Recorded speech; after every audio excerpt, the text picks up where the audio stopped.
Hey everyone, long time no see. Let's see who's here. Welcome back to the streams. We've been gone from these live classes for a few months now. I think the last one I did was the middle of May. Yeah, that was right before I went to Korea. And I'm back from Korea. Obviously, I'm back here in my studio, which consists of a whiteboard in a 10-foot by 10-foot room. And we're going to be doing live streams again weekly. So yeah, let's see. We just started back, so let's give a few minutes for everyone to kind of come in who's still finding the stream and realizing that we're back again. Let's see who's here already. The first name that I recognize was Cosma. Hey, Cosma. I got a job finally after 9 months of looking. Wow. I know how you feel. Before I started my YouTube channel, I was, this would have been back in 2011 was the last time that I was working, like doing telephone translation for Korean. And then I lost that job during a move. So it wasn't like, it wasn't too bad. I'm like, I figure I'll get another job right away. Didn't happen. How long did I spend looking for a job? I spent a long time looking for a job. I can't even remember. Yeah, it's just like torture. You're trying to find a job. You're doing all these interviews and you're going to all these interviews that you don't want the job, but you got to do the interview anyway. And you finally get a job and you're like, you don't love it, but it's a job. You need a job. So, and then I didn't even work at that other job very long before I got semi-fired from the job. Yeah, I'll just say I got fired from the job. But then that kind of gave me the free time that I needed to do my first book. So yeah, unemployment, it's not fun. Keith as well. I recognized your name. I can't forget your name because it's always in green. Welcome back. Nightbot. Hey, Nightbot. Long time no see. I know you don't understand me because you're a bot, but I still appreciate you working in my stream. Let's see who else is here. Jujongsby, welcome. Becky, Flo Purdy. Flo says, 선생님 다시 오셨군요. Yes, I am back. Welcome, welcome. Let's see. Becky says, I'm a very new beginner, a few weeks. Oh, great. I've been following and learning from your videos for about 3 weeks. Okay. Blue Moon is a new learner as well. I'm currently on the 8th episode of the beginner course. I assume you're talking about. That's great. Yeah, the beginning course should take you several months to make it through. I don't think it would be possible to just watch one after the other and complete the course. You would be very lost after maybe the first 20 episodes. I think the first 10, though, you could do in one day, realistically. Beyond that, though, I wouldn't do more than like 2 a day up until lesson 20. And then once you've gotten to lesson 20, I really wouldn't do more than 1 a day. And then after like lesson 50, I would stop doing 1 a day and maybe do 1 every like other day. And then when you get to lesson 80, I would say 1 every 3 days. This is just my recommendation, but definitely don't try to cram multiple episodes into 1 day beyond like the first 20, because they start to introduce more larger concepts that you can use in more places. So there are more things you can learn the more that you learn. Yes. Sarah says, I'm late for class. No, you are not late. You're actually early. Believe it or not, you are early. We start these classes. I always start these classes right at the top of the hour, which is in my time, it'll be 2 o'clock. But I start them early just to diagnose any issues. So how do I look? How do I sound? Let me know. I actually don't know. I'm asking you for real. How does it look and how does it sound? Because every time I come back from Korea, my settings get messed up and I have to like redo a lot of settings. So I don't know like, oh, are my lights okay? Can I, I'm like positioning my lights. You can see there's like a big difference between if I put my light here or if I put my light here in the background. So I do all these little tweaks and yeah, sometimes stuff gets messed up during my trip. So let me know how I look and sound. I Love Cat says, 내가 늦었나요? Am I late? No, you are not late. That's great. Mostly I'm curious about my audio because I realized that for the past, it's kind of embarrassing, for the past 4 years, I think 4 years, almost 4 years, I have been using my microphone with the wrong settings. Maybe you didn't notice it though, but I fixed that. So today is the first time I am debuting my correct microphone settings. Kind of correct. I mean, I had it plugged in to I had the microphone plugs into my computer, and I had it plugged into like a junction box, like an extension, and it was like at the very end of the extension, and it wasn't giving it like full power. So because of that, my microphone wasn't letting me like change settings, so it was locked. And I never knew why. I thought it was just, oh, it must just be my microphone being weird. No, it's because I was being weird. I fixed that. So theoretically, it should increase the quality of my microphone, but it might not make a difference over streaming. I can hear it clearly as day when I record it as a test, but it might not make any of it over into the stream. So as long as you hear me, I'm happy. 잘 보이고 들려요. Thank you, Keith. So before we get started with this lesson, we still have people coming in. We only have about 33 of you so far. We're gonna have some more once the lesson starts. Take a look at the prerequisites for this lesson. We're gonna be learning about a form that is for intermediate level, about how you say that it appears like something, like, oh, that appears to be, it appears that, like that sort of form. And it's not a complicated form at all. In fact, it's really simple if you know how to use this form, 것 같다, to say, I think. So if you can say, I think with 것 같다 already, you're already 90% of the way toward mastering this new form we're going to be learning today. Despite that, you might think then, if that's all I need, then I don't even need, this form shouldn't be intermediate level. No, it is definitely intermediate level because of the types of sentences it's used in. In fact, I would go as far as to say this form is one of the transition forms that takes you between intermediate and advanced level. There are a lot of forms like that are intermediate, but they're like barely intermediate. It's just intermediate because it's, less common than beginner stuff. And then there are forms that are less common than the intermediate stuff, but still used frequently and are kind of like transitioning to the advanced level stuff that's less common, but you still need to know. This is one of those forms that's it's definitely in the intermediate level. And you'll see that, although the way to make it, you just have to know this. So to make sure you at least know how to make adjectives before doing this lesson. If you don't know that, you can still participate in this lesson. You just won't be able to make any sentences, but you can still take notes. And then later when you get stuck, you can come back and watch this video, watch the notes. You can also get the full outline for this lesson. It's actually quite long today. The full outline for this lesson will be available on my Patreon page for free after you've paid to become a Patreon member. So it costs you absolutely nothing if you're a paid member. And you can download this, again, completely for free, paid members only. And it has all of the lessons and all the explanation we're going to be doing today, as well as you can download a worksheet, which has extra sentences that we don't have time to cover today. I think it has an extra 8 sentences. Good. Thank you, Keith, for also pointing out the small mistake I had in the answer key. I wrote the sentence and translated it and then changed the sentence and never fixed anyway. So we've got this outline and worksheet, again, completely 100% free for paying members on my Patreon page. So you can get that while you're waiting. You can get the worksheet, and this will be up as soon as the lesson is over. Sometimes we make little changes during the class, and I want to make sure those are all on the outline. So that'll be available right after the lesson is over. Besides that, I always say this for every time before we start. I have an active Discord channel. Let me put that in here.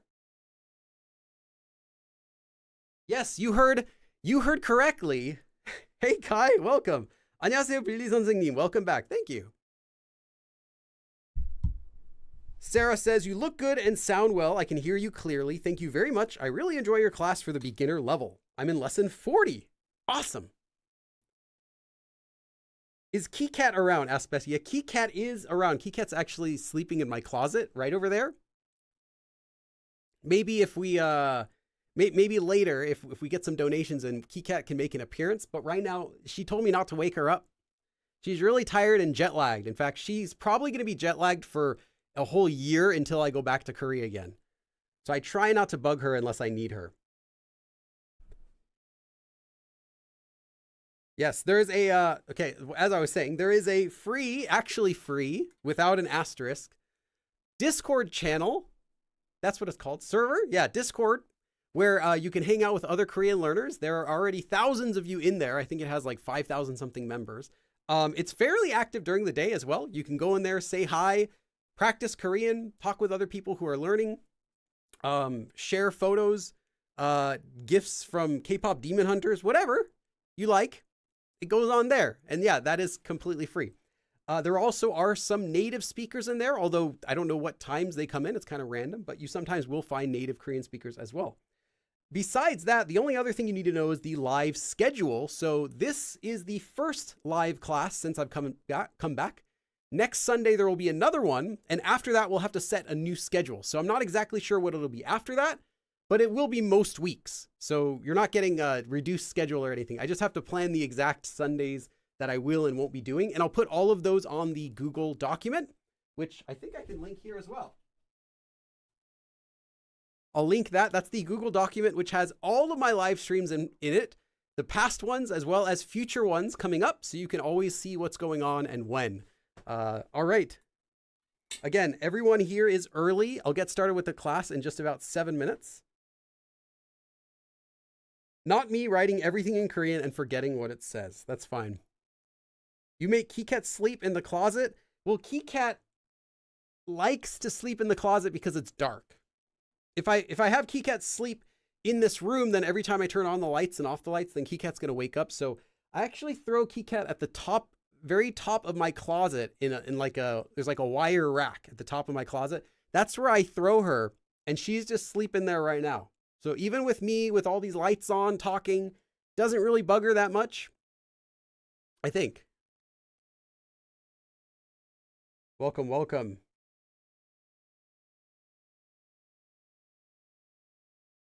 All right, before we start with this lesson, again, intermediate level lesson, feel free to ask any questions. They can be about Korea or Korean or about anything that's going on.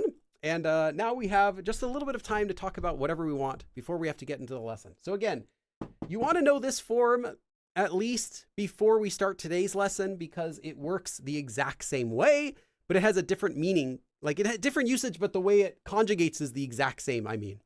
So yeah, 것 같다, which is, as everyone knows who's learned this form, it means to think. Like, I think it's that way, or it seems that way, like that, 것 같다, used with adjectives. So you want to know how to conjugate adjectives in all tenses. And if you know how to use this form, you already know, or you should know this as well, because in order to use 것 같다, you also use it with adjectives.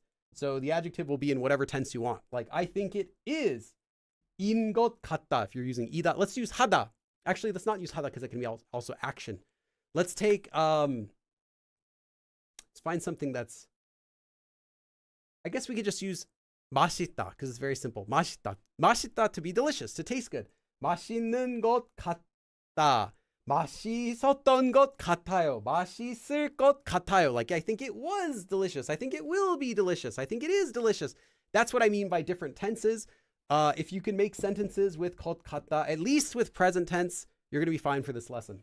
Oh, and I do have a small announcement. So during my trip to Korea, I was trying to think about how I can solve this problem of my board erasers being filthy. I buy these. They cost like $1 each. I buy them from like AliExpress.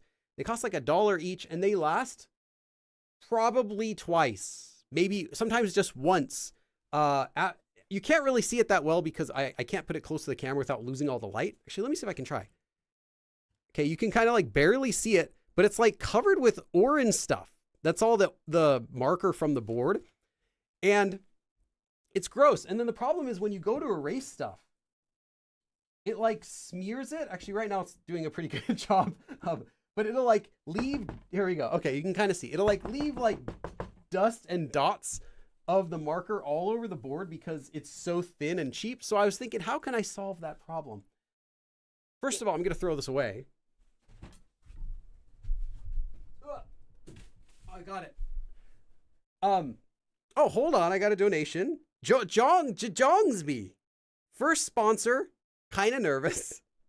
Thank you, Jajongsby, for being our very first sponsor for today. Jajongsby. Did I spell it right? Yeah, I think I did. Thank you, Jajongsby. You said thank you, Billy, but thank you, Jajongsby. So I've got a new thing I'm gonna unveil. So I normally never buy regular like whiteboard erasers because they're not magnetic.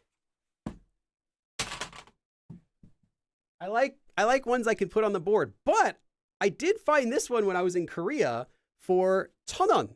Now 1,000원 1001 is like less than 80 cents. So it's cheap. It's cheaper than what I'm using, which is a good start. But the other thing that makes it nice, well, there are two things that make it nice. First of all, it has like a little indentation so I can put it on top of the board, which is kind of nice. You know, not a huge thing, but still, I don't have to throw it on the floor or throw it on my marker thing where there's no space. The reason though I bought it is, you can't really see it too well, but this has layers, just like Shrek. This actually is called, it's funny, if you can't really read it, but it says 양파. It says 양파 화이트보드 지우개. 양파, for those of you who know, I guess those of you who know already know, those of you who don't know, means onion. So this is an onion whiteboard eraser, which means that these little lines here that you can see are different layers. So after you finish using a layer, you can rip it off, and it has 5 layers. I think this one's 5. No, this one's 4. I have another one with 5 though in my closet. So we're going to give these a try for this time. And maybe if they work, I can get some more next time. I don't know. See, this is the stuff that I get excited about, is more efficient whiteboard erasers. Anyway, let's see how this works. Oh, yeah. Oh, it's beautiful. Oh, it's beautiful. Oh, that's so nice. It works nice. Let's see what it looks like. Oh, it looks nice. If I used one of the new ones, even after just wiping it the very first time, you can already see like this, it gets stained because it's so thin. In order to have a cheap magnet in there, they make it really thin, and then they put a super cheap magnet so it'll stick. Nah, no more. We'll see. Maybe that's what my live streams needed to take them up to the next level. It's just a better eraser. Okay. Again, one more minute before we start with the class. Let's see if we have any other questions before we get started. Arisha says, how long are these lives? Usually the class itself is usually about an hour to an hour and a half maximum. I always try to keep them about that. The full live stream, including like wasting time in the beginning and wasting time at the end, usually is about 2 hours if you want to stay for the entire thing. But if you just want the lesson, we'll start in a minute. I'll probably be over with it in an hour 15. Keith says, Duolingo is okay for vocabulary and getting started, but it won't teach you grammar. Oh, I see. You're replying to I Love Cats, who asked about Duolingo. HR says, I think I'm going to sleep. No problem. This live stream will be uploaded to my channel, so you can watch it. You just won't get to participate. We're going to be making a bunch of sentences together.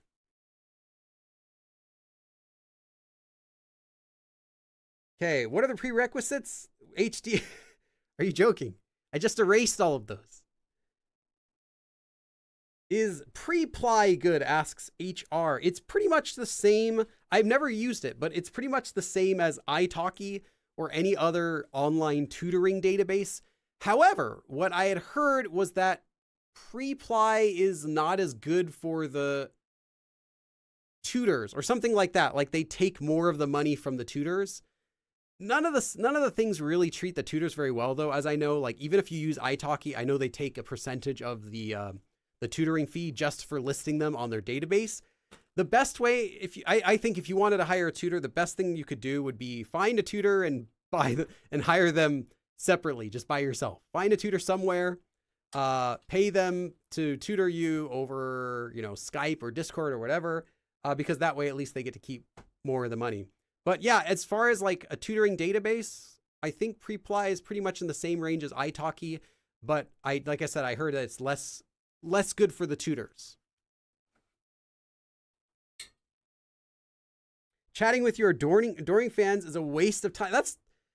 Hold up. Would you look at the time? It's 2:00. We better start the lesson. Oh my goodness. I always get off track starting classes. Okay, so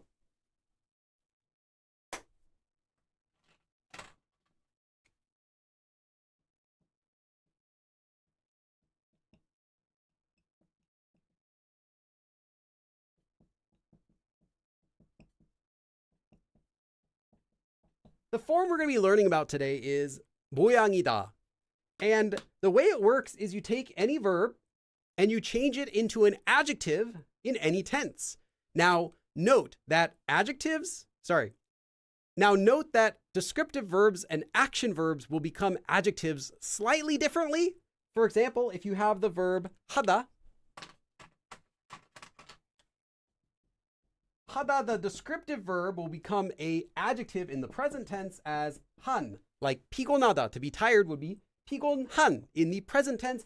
But 하다, the action verb, like 공부하다, to do, becomes 하는 in the present tense. If this is confusing to you, or if you've never heard of this before, I actually have a cheat sheet where you can just download from my Patreon page for free. Actually free though, you don't have to be a paid member to download these. And I have a cheat sheet which has all of the conjugations for action verbs and descriptive verbs in all tenses. And there's one for each of them. So get that. That's a cheat sheet for all of these forms. But anyway, so keep in mind what... I hope that's not going to be a common occurrence. So keep in mind what type of verb it is whenever you're conjugating it. But besides that, though, all you have to do is make a verb into an adjective. Then you add a space followed by 모양. And then you attach the verb 이다, to be, and conjugate it. So 이에요, for example. 입니다. Anything you want. So what is this form?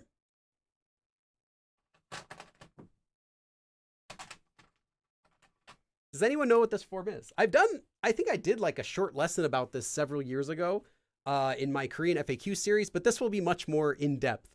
Okay, so 모양 is a regular noun in Korean. It's not just a grammar form, but it's also a noun. And it means a shape or a form. So it's a regular word. You can learn this one. 모양 is a shape or a form. If you ask someone, hey, what shape is it? 어떤 모양이에요? What kind of shape is it? Like that. Or it has like a strange shape or anything like that. It's used normally for describing the physical shape or form of something, just like you would expect from the definition. For example, can I write down? Let's see if I have space. I have a little bit of space. I'll use it.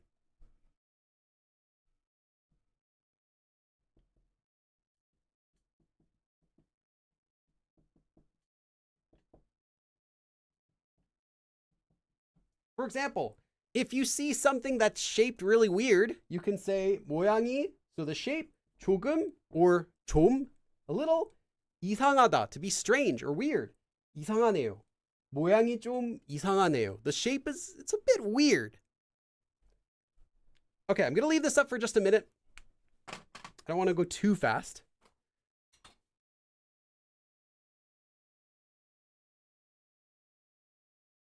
Keith says, I'll confess to being a waste of time.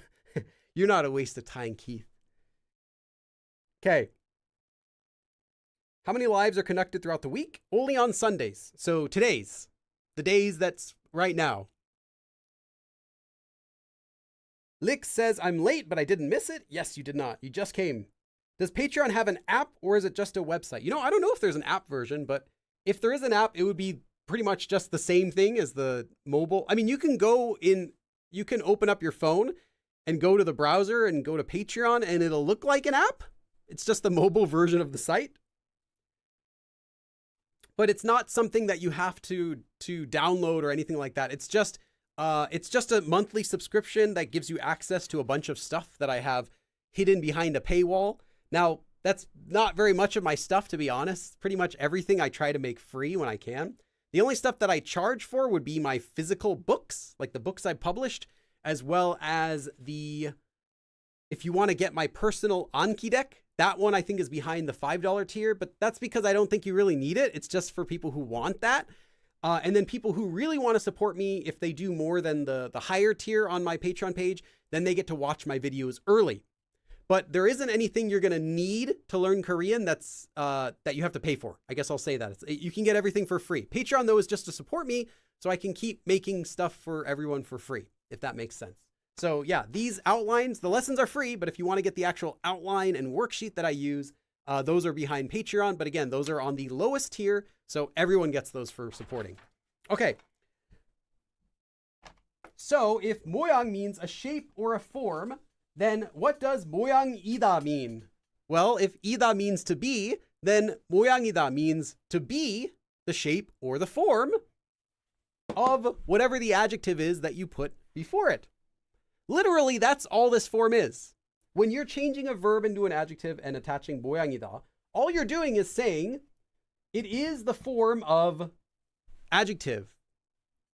Well, we just did a sentence with 모양, so the form is a little bit strange. The shape is a bit strange.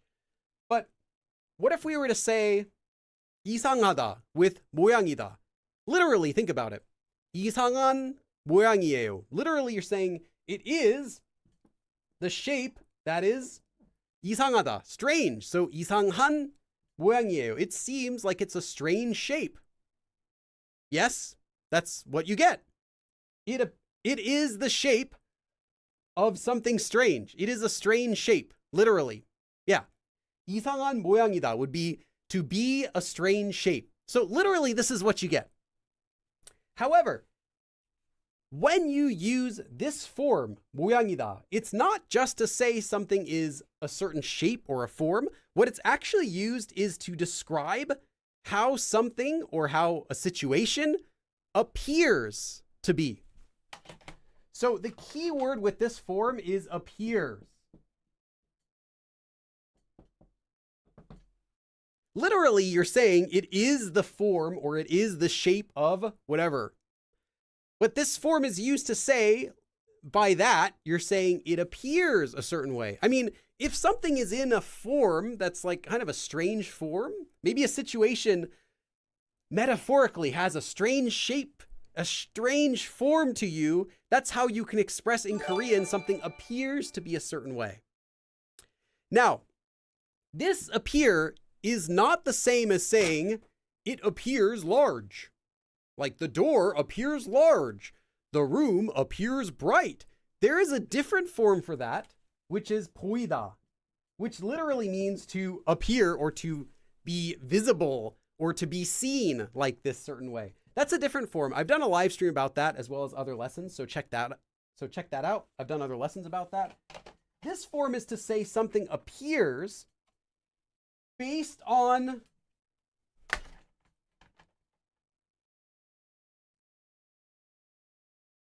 its actual shape or form, literally, but it's not based on an opinion. Oops, I got a donation. Hey, Lexica! I might say this again. I think the donation notification might have popped up right there. Thank you, Lexica. Lexica says, I'm out doing errands, but I didn't want to miss minute 7. You remembered. Even after all these months, I haven't done a live stream in several months. Thank you. As well as, I just saw another one from Chu Pika. Chu Pika. Is that like Pikachu? Or are you a relative of one of the guys from Star Wars? Chu Pika says,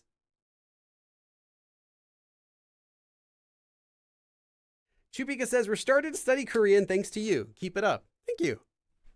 Okay. So let me just say that again. This does not mean appear as in literally appears, despite its literal meaning being that. You would use the 보이다 form for that.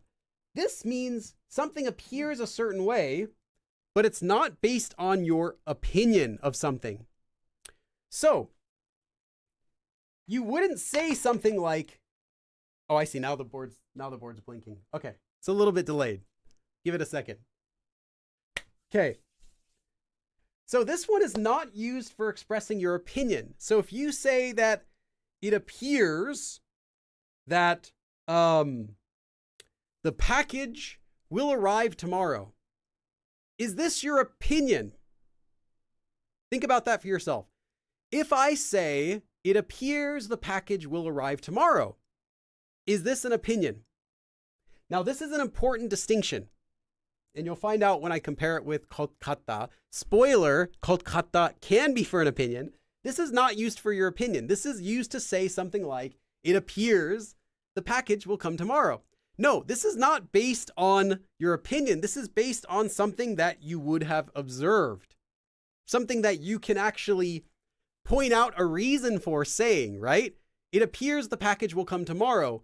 That doesn't, you wouldn't just like stand in the middle of nowhere and say, it appears like a package is going to come here. Like you wouldn't say that unless you had evidence that there's a package coming to your location, right? It wouldn't make sense to say, oh, it appears like a package. You could say, I think, right? Maybe you think that it's going to rain today. Maybe you're like sitting inside in like a sealed off room.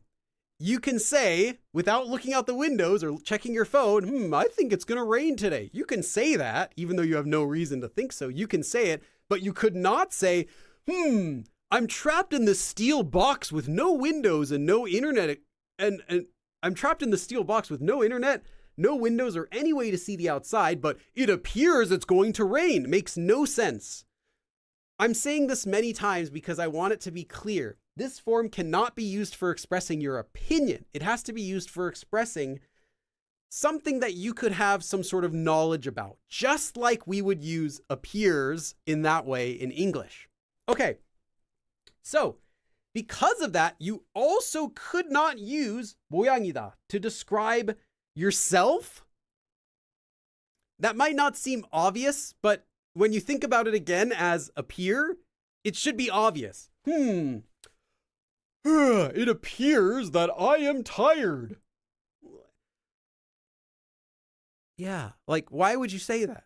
Obviously, you wouldn't say something about yourself like, oh, I appear to speak Korean very well. Like, what? What are you on?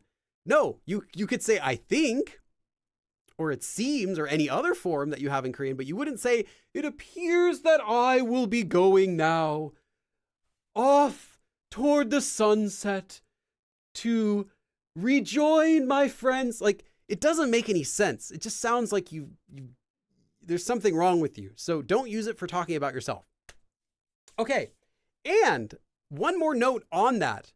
When you do use 모양이다, again, it feels like you're saying it appears that, or something appears. It has a slightly fancy feeling. Now, it can be used in sentences that aren't fancy, like the example I gave before. It appears that the package will arrive tomorrow.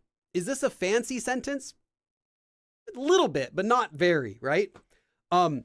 This is similar to saying it appears, or it appears that, or it appears to be, or something like that in English. It's a little bit fancy. Now, it can be used in sentences that aren't fancy, but it does have a slightly kind of like educated sound to it. So keep that in mind. Besides that, you now know everything you need to know about how to use this form. So let's go into some examples.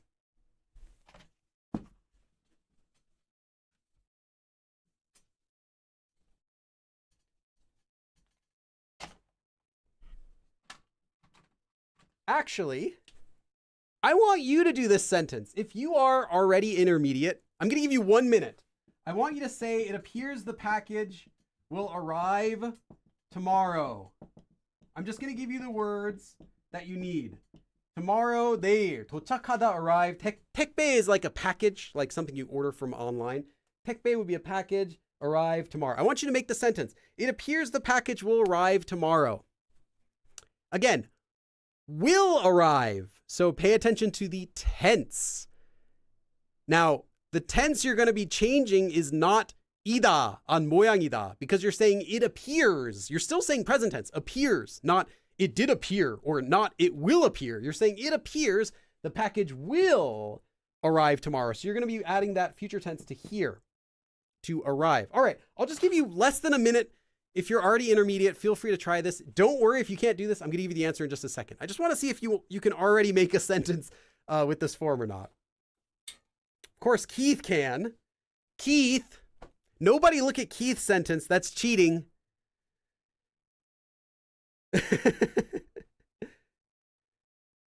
Mafaz, you're actually not wrong. I mean, what you wrote is arrives tomorrow. But it's common to say will arrive. And this, I'm not going to mark you off, though. Your sentence is wonderful. Keith, where does this stand with 가보다? So that one is just, it seems a certain way, I guess. 그런가 보다. I guess so. That's lighter. That's not with, what's the word? Conviction? A little bit fancy of a word. You're not so sure. You're just saying it looks like, it seems like, I think. I guess is the 보다 form. The 보다 form can also have a little bit of a dismissive tone to it if it's used in that, it can be used in that sort of situation. I shouldn't say that it has that feeling, but it can often be used in that sort of context where it's like, man, I guess it is, like whatever, kind of like that. George wrote 소포. 소포 is correct, though it's less commonly used nowadays because 소포 specifically is referring to the word, it's basically like a translation of the word parcel. It's like small, like a small package you would call 소포.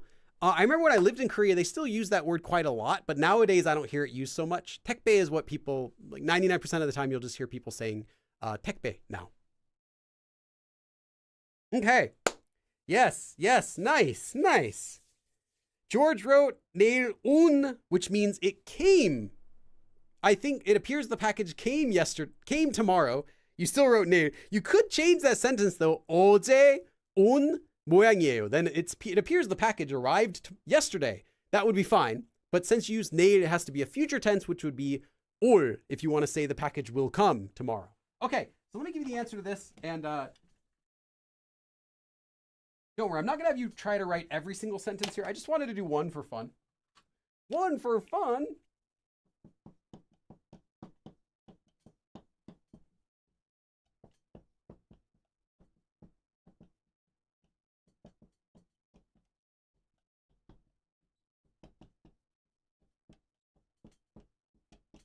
Okay, 택배. 택배 would be a package that you order. 택배가 내일, tomorrow. 도착하다, to arrive. 도착할, 하다. Future tense, will arrive. Again, this is the future tense of the adjective 도착하다. Sorry, not adjective 도착하다. The adjective, this is the adjective form of 도착하다 in the future tense. So, 할, 도착할, will arrive.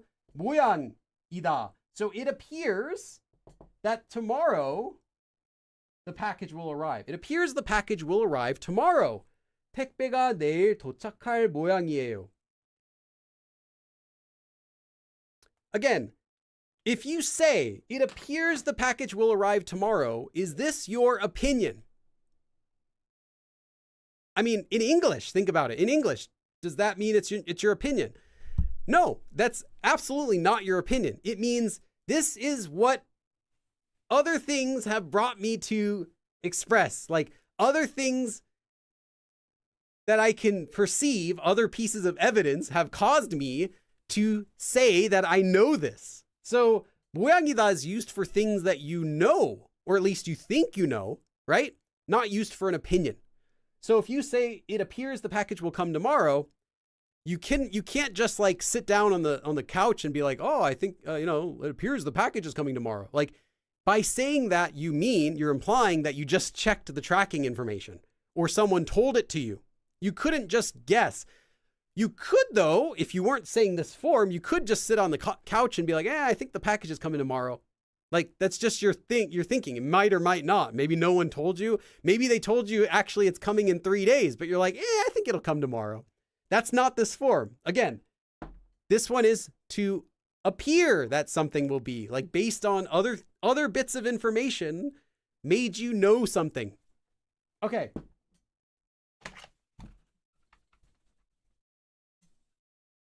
I don't have too many sentences for this lesson because really, once you get it, that's all it is. It's just the same thing over and over again. So let me give you though, 3 more sentences, and then I'm going to give you another form that this is commonly used together with.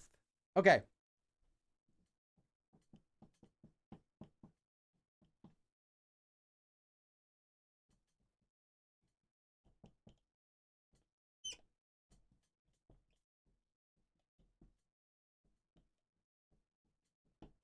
I want you to fill in the blank. I'm going to give you the verb.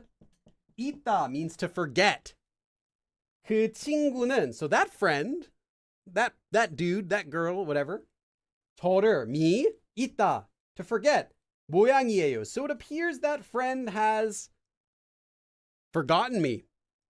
You could say forgets me. Grammatically, you could say it. Will forget me. Grammatically, you can say it.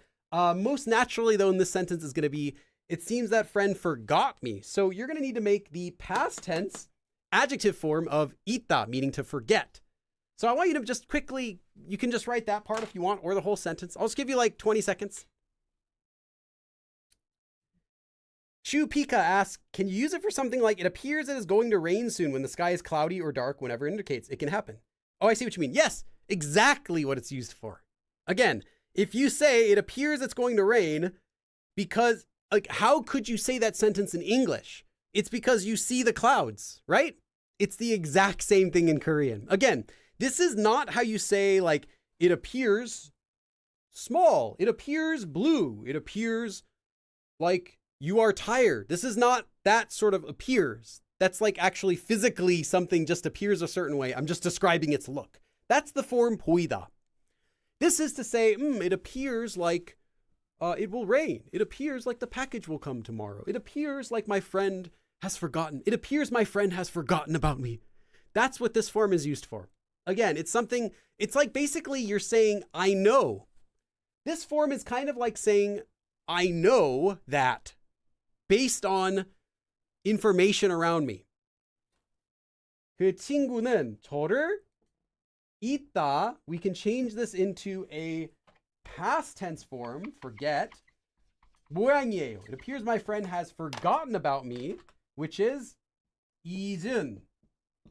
그 친구는, so that friend, 저를, me, 잊은 모양이에요. It appears that friend has forgotten, past tense. 잊은 모양이에요. 그 친구는 저를 잊은 모양이에요. It appears that friend forgot me. Hey, I'll make a new friend.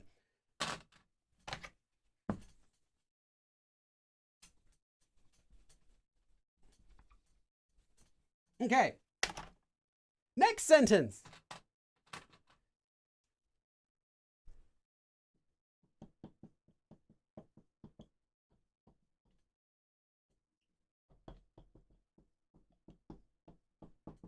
I want you to finish the sentence with the verb 오다, meaning to come here. 아무도 안 오다, literally, no one comes here. So it appears, actually, I want to conjugate this. Yeah, I'll just do 이에요, sure. Let's do 이네요 to be a little fancy. Okay, 이네요.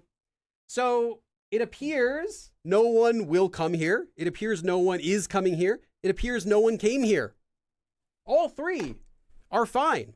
You could even do double past tense. Like it appears no one had cometh to here if hast they not have her nest cometh to here hast they. Whatever you want. You have choices.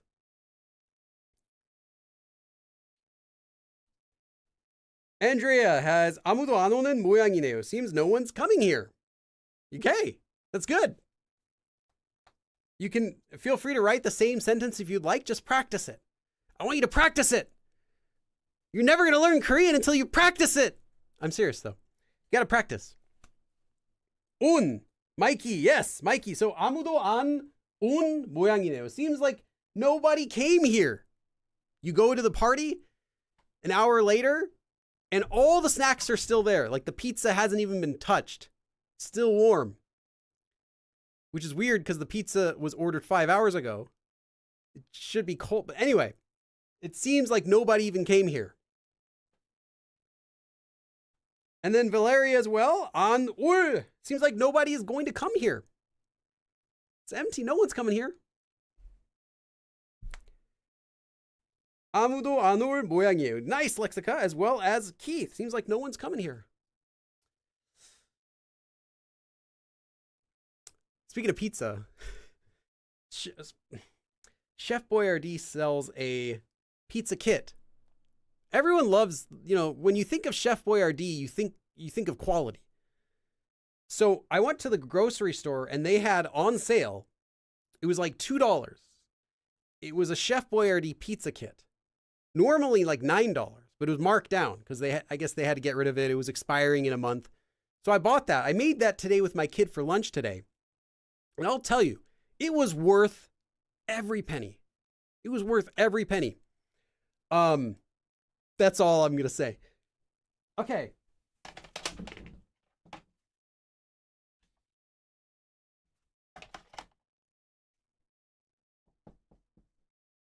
아무도. So, 아무 is anyone. In this case, it's used with negative verbs. So, 도. 아무도, literally not anyone. 안. So anytime you see 아무, you're going to see it used with some sort of negative. In this case, 아무도 안 오다 is the verb here, to come. So 아무도 안 올. Future tense, will come. So nobody will come. 모양이네요. 이네요. Just adds in some extra emotion. So it appears that nobody is going to come here. 아무도 안 올 모양이네요. It appears that nobody's going to come here. Nobody will come here. 아무도 안 올 모양이네요. I'll leave this up for just 10 seconds and then we'll go to the next sentence. One more sentence before we go on to a second form that you need to know. Chef Boyardee pizza kit? Really? Yeah, I mean, so we made it for lunch. We've been doing some cooking together, me and my kid. And after we made it, so you mix it together with just water, and that's the whole, it has the dough, and then it has this can, which is basically, it's like beefaroni with slices of pepperoni in it, but the pepperoni doesn't look like pepperoni. Anyway, you just pour that on top of the pizza. That becomes the pizza, the sauce. But it was like thin. I don't know. Anyway, after we made the pizza and we put cheese on it, my kid remarked, it looks like the Lunchables pizza. And it smelled like the Lunchables pizza. And yeah, I mean, if Lunchables made a pizza that you can bake, it was pretty close to it. I'm not trashing it. It was, like I said, it really was worth every penny. But I don't think I'd spend more than $2 on it. And we got a large pizza out of that. The pizza we got was this big. I have to back up to show you. This big of a pizza. It covered my entire cookie sheet. Because we made both of them in the kit at the same time. Flo! Thank you, Flo! Flo Birdie. Flo says, thanks for all you do for us. I remember the bottom of the hour. Haha. Thank you, Flo. Lady Natbug also said something, but then retracted her message. So we'll never know. It could have been like a murder confession, but we'll never see it. Lady Natbug had a bunch of FBI agents retract her message from my chat, and now we'll never know the truth. Oh, Arrow Queuing asks, why is it neu and not ieu? You could just say ieu if you want to keep it simple. I love keeping things simple for grammar. When it comes to grammar, I prefer simplicity because you got to see things how they're actually used. But when you're learning grammar, you just want to learn the grammar. You could say ieu, same thing. Neo, as well as like kunyo, nayo. There are a bunch of forms, jiyo or cho, a bunch of forms that just add different types of emotion to your sentence. We don't need that. We can't translate this one-to-one in English because we don't do these things in English. In English, we add emotion to our sentences by changing sometimes the words we use, but more often we do it by changing our intonation of our sentence. Like, 모양이에요. It appears that, 모양이네요. It appears that. It just has more of that, surprise. Like, hey, that sort of emotion in the sentence. So like, hey, it looks like no one's going to come here. Versus, it looks like nobody's going to come here. It appears that nobody's going to come here. So you get that straight sort of tone versus 이네요 is like, I guess no one's going to come here. That sort of difference. But grammatically, you can use ieu. Same thing. Again, literally the same thing.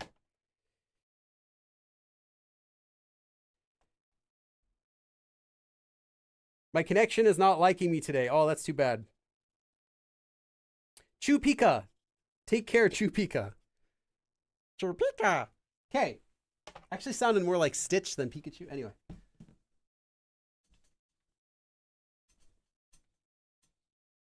I can do a pretty decent Stitch impersonation. The problem is I've never seen the movie. So I don't know any of the quotes that Stitch says. I've just been told I can do it. Okay, next sentence. One more sentence, and then we're going to be going on to another form that you also are going to need to know for this. Okay, this one's a little bit longer. Make sure it doesn't look red. Actually, I'm going to switch marker because this kind of looks a little red on the camera. I don't want to write someone's name in red. Let's go back to blue.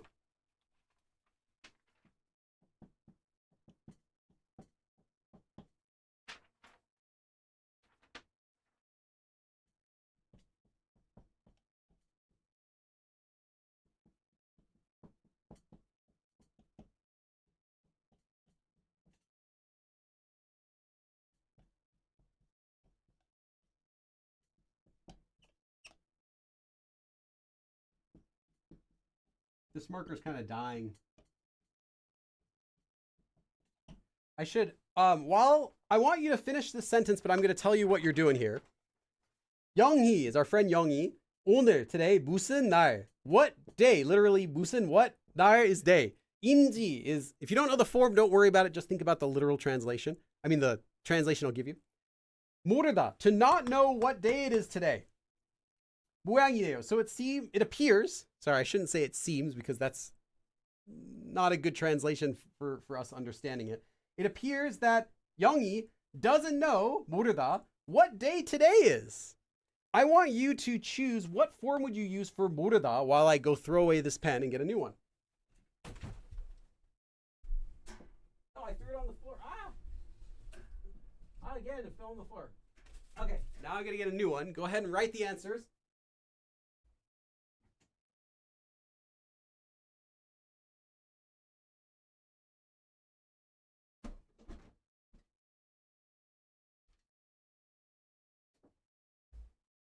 Okay. Got a new blue marker. Oh, I had another one right here. Does this one work? Oh, that's even better. I'll just use that. I'll just use that one first then, and then after this one dies, I'll switch to the new one I just got. Okay. See what you got. Sailor K says, I just bought one of your books hoping to understand the grammar better than I do now, so thank you for taking the time to write. Why did I say just white them? Thank you for taking the time to white them. I had a friend when I was a teenager, one of my friend's siblings talked like that. I remember him asking me to play World of Warcraft. He couldn't say Warcraft, so he's like Warcraft. Anyway, I wonder if he still talks like that. None of his other family members talk like that. It was just his style of speaking. He was like totally normal kid. Just talked funny. 모르는. Okay. 영희는 오늘이 무슨 날인지 모르는 모양이네요. Nice licks. Leaks. I'll just say leaks because I'm not sure what it's supposed to be for. 하나하나. Also. Nice. Keith. Nice. Perfect. Perfect. 무슨 날인지 모르는 Nice, Valeria. Nice. MC. Nice, Lady Nap. Oh, wait. No, wait, Lady Napbug. Lady Napbug. You forgot to conjugate it. Check out the 모르다. Again, 모르다. What do you want to conjugate it as? Got to get another FBI member to go through and redact your verb from that sentence and try it again. You can get it this time. I believe in you, Lady Natbug. Okay. I'm just going to tell you the answer. 영희는, so our friend 영희, if you watched Squid Game season, actually all of them, 영희 is in all 3 seasons of Squid Game as the girl robot. That's the girl robot supposed to be named 영희. And the boy robot, which you see in season 3, is 철수. They're both friends. Good friends. So anyway, 영희는 오늘이 today, 무슨 날, what day, 인지, what day it is. 모르다, in this case to not know becomes 모르는, present tense. 모양이에요. So it appears that I was going to blame 철수 again. So it appears that 영희 doesn't know, present tense. doesn't know what day today is. 영희는 오늘이 무슨 날인지 모르는 모양이에요. So it appears that 영희 doesn't know what day today is. How dare she? It's 철수's birthday. And it appears 영희 doesn't even know what day it is today. Does she even care about 철수? They're best friends. They've been through everything together, including all 3 seasons of Squid Game, which is kind of hard to make it through some of that. Okay. Yes. I see. You're just copying my board. That makes sense. Well, you copied it perfectly then. In that case, perfect. You did a good job. No points taken off for that. Okay. Oh, I like this new eraser. It kind of works. We'll see how long it lasts before I have to peel off one of the layers. But at least if it lasts more than 1 class for each layer, it's going to be a good investment because these only cost 1,000원. So like it's less expensive than the other ones. Although not being able to stick it on my board is a minus. I wish I could do that. I wish it was magnetic. Okay. Now, this form is often used together with another grammar form, which you should know.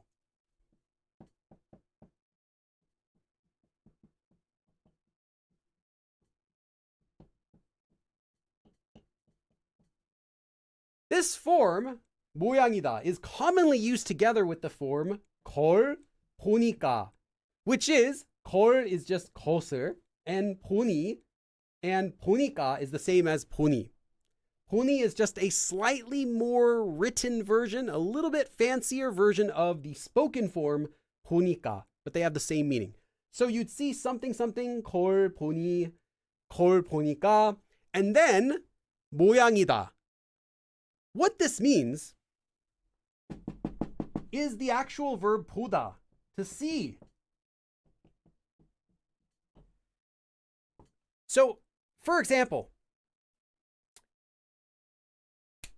seeing as how it's been hot from the morning today, it appears it's going to be hot all day. That's sort of seeing meaning. So this form, you can also learn it separately if you'd like.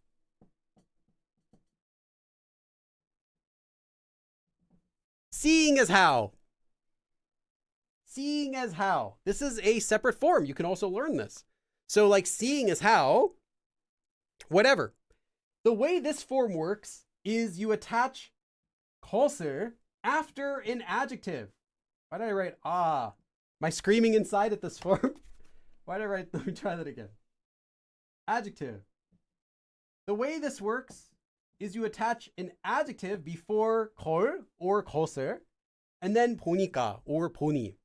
Then you finish it with 모양이다, just like we've been using. So again, seeing as how something, literally it means I see that something is a certain way and my reaction to that is it appears that something is. That's the actual literal meaning of what this sort of form gives you. But it's really common to combine this form, seeing as how, with our form appears. So again, for example, you can have seeing as how it's hot from the morning, it appears it'll be hot all day today. Or maybe seeing as you're putting on your shoes, it appears that you're going to be leaving now. I can see you putting on your shoes now, so I guess you're leaving if you want to make it really natural. But again, literally, seeing as you're putting your shoes on, it appears that you're going to be leaving now. Anything like that. So yes, seeing as how. Take an adjective, space, and then 걸, and then 보니까 or 보니. If you want to be a little more fancy, then 보니, or written 보니. Okay, I'm leaving this up just for a second so you can write it down, and then I'm going to go into our first sentence. I have 2 examples of this form, and there are, I believe, 2 more in the worksheet if you get that on Patreon. I think on this channel, Charsu has been through a lot more. Yeah, Youngie hasn't gotten Charsu really got the short end of the stick. Add a magnet strip. Oh, that's getting a little too fancy. You know what? I do have magnetic tape. I have an idea. can I do this right now? Are you guys okay? Can I take some magnetic tape from my kid and stick it on there and see if it works? Let me ask. Jeremy. Jeremy? 잠깐 이리 와봐. 그 자석 테이프 있잖아. 그거 갖고 와줘. 대신 내가 타슬을 풀어줄게. 어. 어. 진짜요? 자석 테이프 갖고 와봐. We'll see if Jeremy's gonna help me. 방송 중인데. 별로 강하지는 않고 이거 손에 냄새 나요. 냄새 난다고? 여기 붙일 수 있을까? 네, 해줄게요. 여기 붙여줘. 옆에요? 어. 그렇게 많이 필요 없는데. 그 정도? 여기다가요? 응. 응? 안 되나? 안 되나 봐. 이건 안 되는 것 같아요. 안 되나 보네. 그래도 이거 붙는데. 그러니까 붙긴 붙는데 안 되네. 그래도 풀어줄게. 타블렛 네. 갖고 와봐. Doesn't stick. Doesn't stick. It's too smooth. That's too bad. I mean, I could stick it on here, but then it will slide the eraser every single time. Oh well, I tried.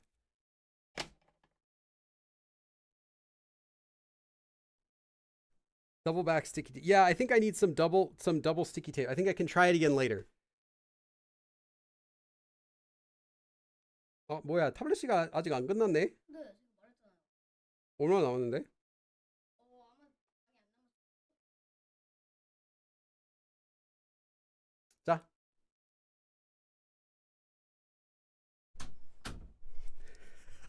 I tried.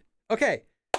You sanded a bit. I like that idea. I think I like the other idea though better. I have some really good double-sided tape. Oh, if you guys want double-sided tape, Korea has the best double-sided tape, I swear. Yangmyeon tape is what it's called. Anyway, let me erase this. Let me give you some example sentences. I had to say that so when I edit it later, but secretly, let me write that word down for you guys. If you go to Korea, get yourself some Yangmyeon tape, so double-sided tape. Korea has like the best double-sided tape.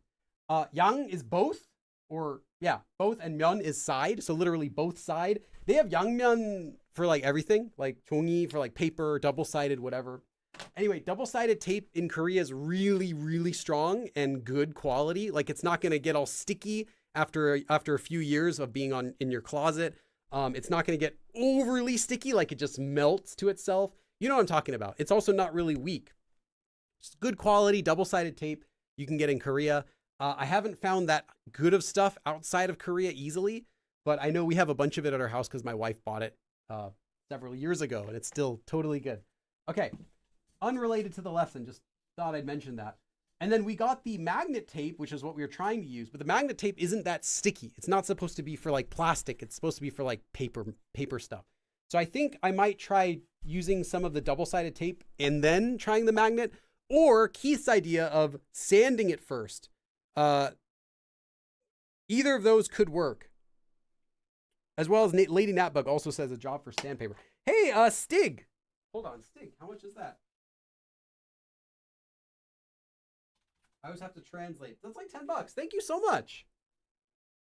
So I need to know how much I write on here. Stig H. I'll put the H there. Nice. And you got the hippopotamus spinning around in its office chair. Okay. So let me give you an example sentence for this.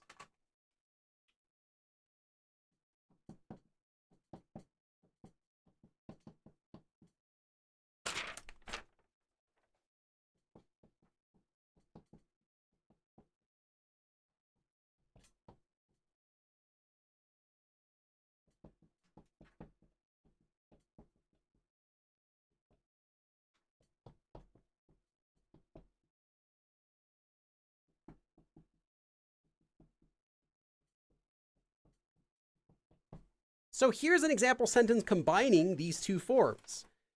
First, let's look at the 모양이다 part. 하루 종일, all day long. So all day, 더울 모양이에요. 덥다, to be hot. So it will be hot. So the sentence so far is 모양이에요. It appears that it'll be hot all day.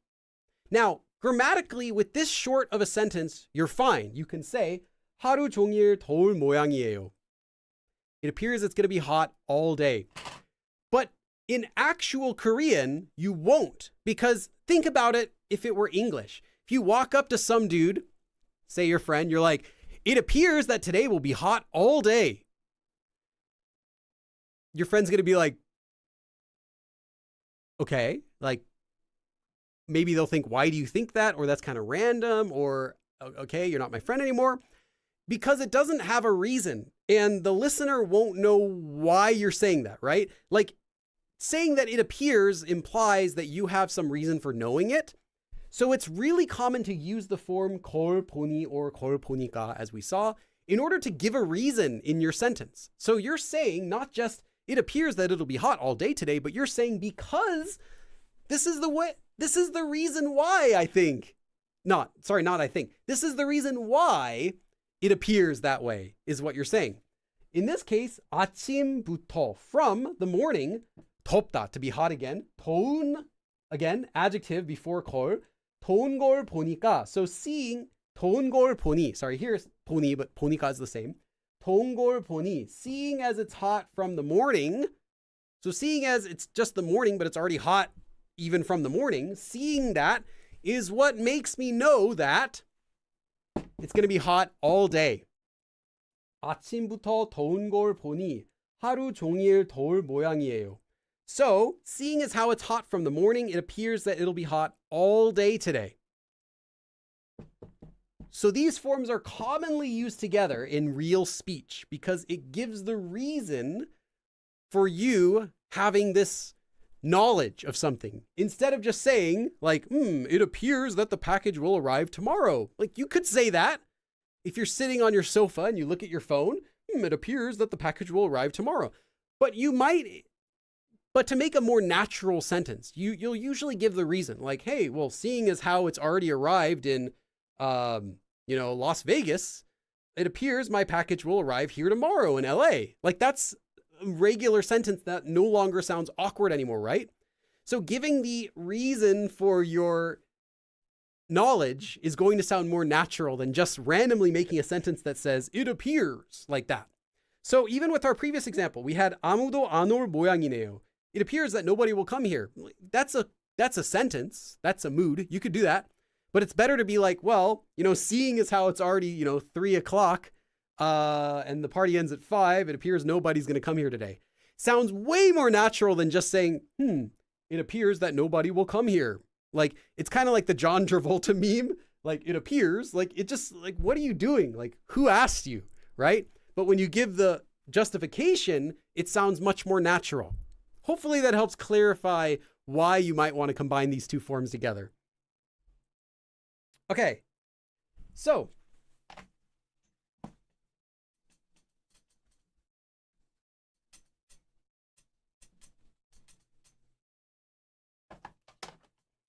last sentence for this form, and then we're going to compare this form a bit to 것 같다 because there's a little bit something else you need to know about it as well.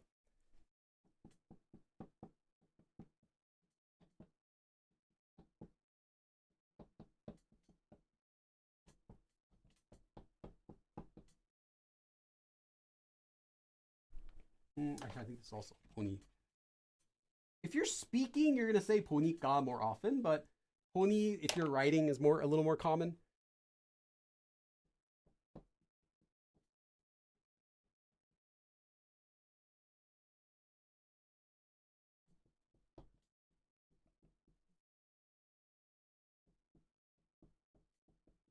Okay. 신발. 신발을 신다 is to put on your shoes. 신발을 신는 걸 보니. So seeing as you're putting on your shoes, 이제, now, from now, 나가다, to leave, to go out, to go outside. 나갈, will go outside. 모양이에요. So it appears you're going to be going outside now, seeing as you're putting on your shoes. This sounds more natural than just looking at someone putting on their shoes and saying, 이제 나갈 모양이에요. It appears that you're going outside. Like duh. But seeing as you're putting on your shoes now, I guess you're going outside. It's much more natural, and now it's a regular sentence. Granted, still a little bit fancy to say it appears, but now your sentence sounds grounded in reality. Seeing as you're putting on your shoes, I guess you're going out now. Or more literally, seeing as you're putting on your shoes, now it appears that you're going out. 신발을 신는 걸 보니 이제 나갈 모양이에요. So seeing as you're putting your shoes on, it appears that you're leaving now. Or it appears you'll leave now. Okay, I'm going to leave this up for just like 30 seconds, and then we're going to go on to the next part of our lesson for today. How's everyone doing? Before we go on to the next form, any quick questions that I can answer? Ain says, so it must have a reason first. Not that it must, but it should. For more natural sentences, it'll be better to add in a reason. Again, the same as in English, right?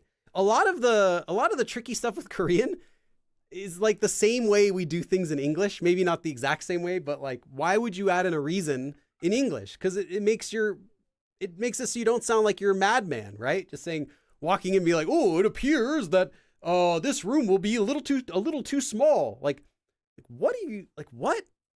But if you say, seeing as how there are 300 people that are supposed to come today, this room appears that this room will be too small. Sounds fine. The first one sounds like you're kind of weird, even if it's grammatically correct. And again, that'll depend on the context, because if it's clear in context, you're looking at your phone and you're seeing the Amazon or what, maybe let's use less Amazon nowadays, whatever tracking information you're looking at. Okay. You're like, it appears that the package is coming tomorrow. That's fine, because they saw you looking at your phone. They know why you're saying that. They know the reason for your knowledge. But if you're just sitting on the sofa, you're like, it appears my package will come tomorrow. It's like, okay, how do you know that? So that's why it's common to add in the reason. So anytime you might think it's weird in English to just say it appears, try adding in the reason. Yuvi says the structure is basically the same as Hindi. Well, that's because the Korean language is actually the same language as Hindi. Most people don't know that. It's actually the same language. If you rotate Hangul 90 degrees, it just becomes Hindi. So it's a little language hack. It's maybe that should help you. Teleposse says, how commonly is this used? I usually don't hear people saying it appears every day. I would say you will not hear this every day, but it doesn't sound strange. It's not one of those grammar forms that's only used in like fancy writing or advanced speeches or anything like that. It's a normal form, but you use it when you need to use it. I'll say that. Anytime in English you would say, it appears, or it appears that, then yeah, you would use it. But it's, like I said, it's not one that you're going to be encountering on a regular basis, but it's not a weird form. Okay.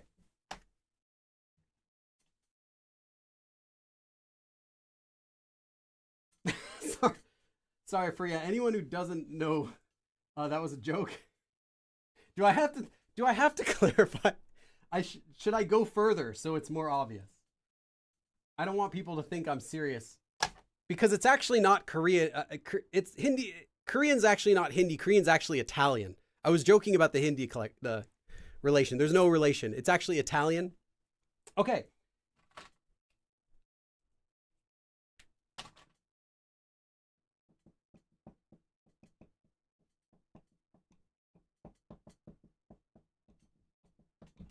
Now, there are some times when you could use either this form, 모양이다, or 것 같다, which means to think, like it seems, or I think.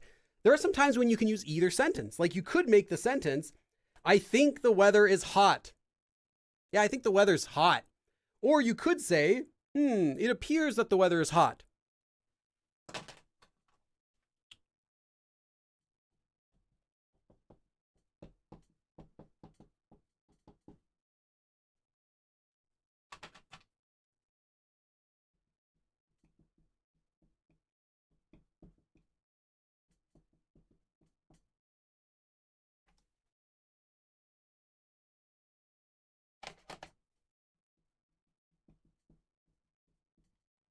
Okay.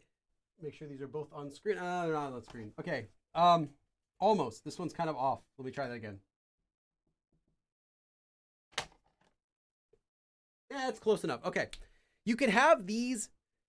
Yeah, Telepathy says, as an Italian, I confirm you need to rotate the Hango 180 degrees. That's right. I'm sorry. I said 90. I was wrong about that, but everyone makes mistakes. Okay. Here's a sentence that you can make with either form. 날씨가 더운, so hot. 더운 모양이에요. So it appears that the weather's hot. Or 더운 것 같아요. I think, or it seems, that the weather's hot. You can say both of these sentences. Now, before I tell you the difference, think about those sentences in English. You might be able to realize why these are different. I think the weather's hot. It appears that the weather's hot. First of all, you're probably not going to be using it appears. But besides that, remember that 모양이다 is not used for saying your opinion. 것 같다 can be for saying your opinion. So, what might make someone think that the weather appears, not think, what might make someone say that the weather appears to be hot? Think about that. What would make you say, the weather appears to be hot today? Like, if you saw someone like lying on the concrete and they're just like dead and there's like eggs cooking around them and there's steam coming up from the asphalt and there's like someone running around saying, it's hot! And someone tries to drink water and just evaporates before it hits their mouth. Like, what would make you think to say it appears the weather is hot? Well, it would have to be, everyone's outside sweating. People are drinking ice water. They're walking around in really light clothes, right? You'd have to have some sort of good reason to know that, right? There would have to be something that makes you say that. You're not just going to say, it appears that the weather is hot without some sort of observable reason. So that's the first thing. And because of that, without that reason, this sentence on its own would be very unnatural. You would not say in English either, it appears the weather is hot today. You wouldn't. Grammatically, you can. Same in Korean, but you wouldn't. So you could, though, say it with a good reason in English too. Well, seeing as everyone's eating ice cream and drinking, ice cold drinks, it appears the weather's really hot today. Fine. But without that reason, it just sounds very awkward. So keep that in mind. 모양이다, again, is used to describe something that you can observe, something that you know, something that you have knowledge of. Again, not your opinion, but something that you actually know, or at least you think you know. Also, again, 모양이다 sounds a little bit fancy. Not a lot, but a little bit. And because of that, at the very least, even if you can make the same sentences with both of them, you're going to use 것 같다 99 times out of 100. Maybe even more. Most of the time, you're just going to use 것 같다 because it sounds more natural. It's more common. 것 같다 can be used to describe anything. You can use it to say something seems to be a certain way, or I think it is. Any sort of situation, any sort of noun, you can use it for an opinion. You could use it for a guess. Like, I think that Elvis never really died. You could say that, but you cannot say it with 모양이다 unless you literally saw Elvis. You did not see Elvis. He's gone. Okay? He's been gone for a long time. Just accept that. But you could say it with 것 같다. You could say, I think he's still out there somewhere. Sure, you have no reason to say that, but you can say it with 것 같아요. 아직 살아있는 것 같은데? I think he's still alive? You can say that, but you cannot say 살아있는 모양이에요. Like, it appears that Elvis is still alive unless you saw the dude. So, again, 것 같다 can be used for anything. Also, you could use 것 같다 for something that you observe. Like, I think the weather's hot today. I see everyone's walking around in light clothing. People are drinking ice drinks. 좀 더운 것 같네요.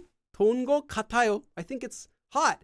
Like, you can say that. But again, even if you can, this is going to be more natural to use 것 같다. And when you use 것 같다, it sounds softer and less direct than 모양이다. Again, 모양이다 is appears. So it's something is, like I know it. It appears that way. 것 같다 is more like, I think, it seems, isn't it? I guess. That sort of meaning. So people will often use 것 같다, even if they actually know something 100%. Like, maybe you're looking for ice cream maybe your friend's looking for ice cream in the fridge, but you already ate it. There is no ice cream in there. There's nothing in your fridge at all, or your freezer. There's nothing in your freezer at all, but your friend's looking for ice cream. 더 없는 것 같은데? I don't think there is any more. Like, there is no 없어. There is no more ice cream, but you're being a little bit indirect about it. You don't want to say, dude, there's nothing there. You're like, I don't think there's any left. It's common to be less direct in Korean, to be softer. So this form is used even if you know something, just to say, I think so, maybe. Again, very indirect. Okay. And again, you can use this for saying it seems or it looks like. You can observe something and say, I think it is. It looks like that. That sort of thing as well. Like you make a pizza and your friend said they made it out of cardboard, but you can say, 좀 맛있을 것 같은데요?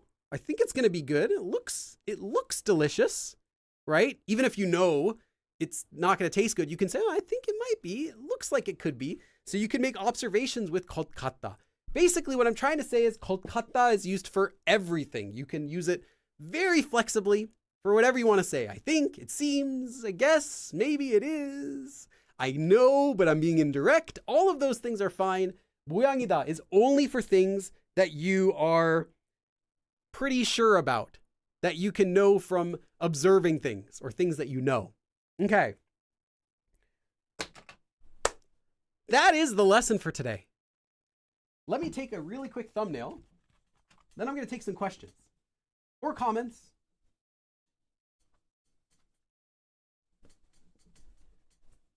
Take a really quick thumbnail. Something like this. Okay, let's take some questions. Again, we'll have another, for those of you who have to take off, or if you're watching the stream, the rerun on my channel, the next live class will also be next Sunday. We're going to do another one. And then after that, I'll have to adjust the schedule. I'm not exactly sure. We usually do 2 live streams in a row and then 1 off, but I'm not sure exactly what the schedule will be for the next week after that. But anyway, next Sunday, there also will be a class. Flo Purdy says, I live in Central Florida. It's just a foregone conclusion. Yes. Keith says, well, I think you're crazy. I'm freezing. Sure. Exactly. You could be wearing a sweater in the winter and say, 너무 추워. 진짜 너무 추운 것 같아요. I think it's so cold. And your friend who's from Canada is like, 좀 따뜻한 것 같은데? 딱 좋은 것 같은데? I think it's a little warm. Or, this is perfect. Right? Who is right? Well, I mean, the Canadian is obviously wrong because it's not warm. But anyway, you get my point. You can use it for just random guesses, anything. My dog just had a heat stroke. It appears the weather's hot. You could say that. Yeah, seeing as my dog just passed out on the sidewalk, it appears that the weather's pretty hot today. Now, you would probably say that from indoors. If you're outside, you wouldn't need to say, it appears the weather is hot. You would just say, it's hot, or I think it's hot. If you're also experiencing that weather.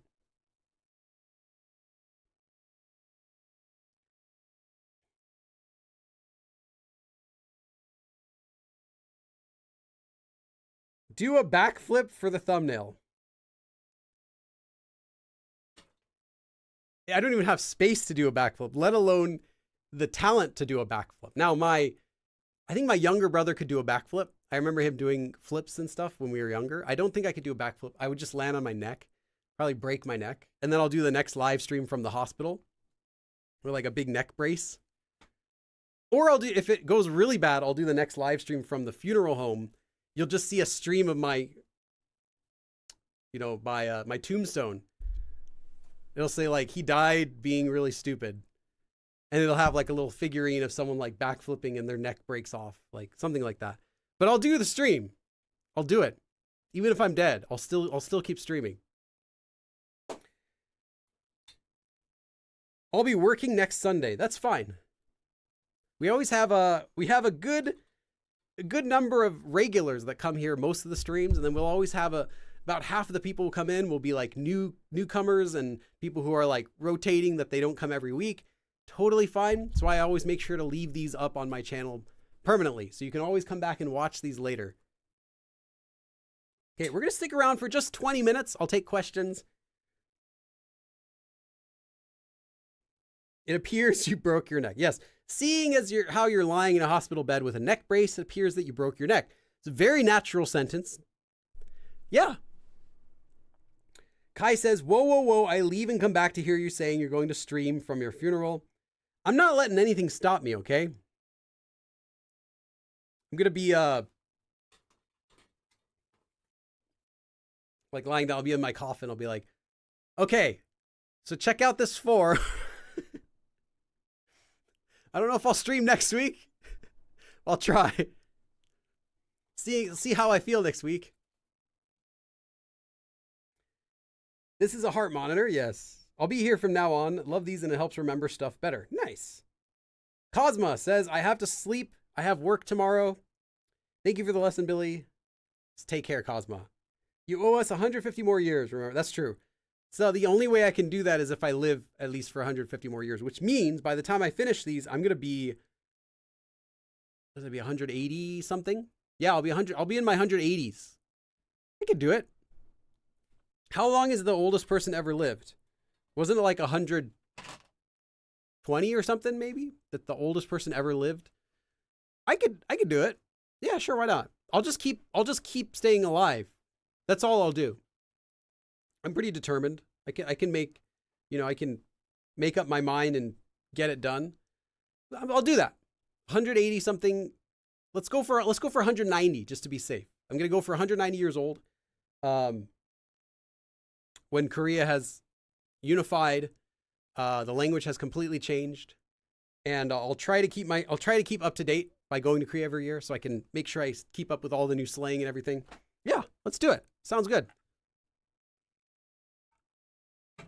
There's some people in Africa over 140. I don't believe that.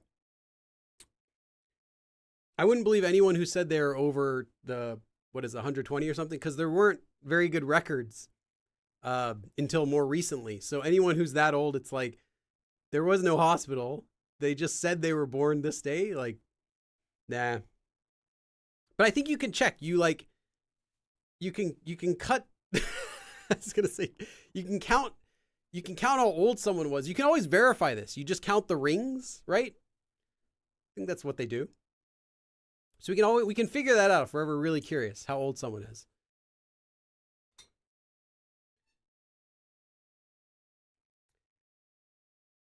배경이 다 파란 걸 보니 빌리 선생님 날 줄 아는 모양이에요.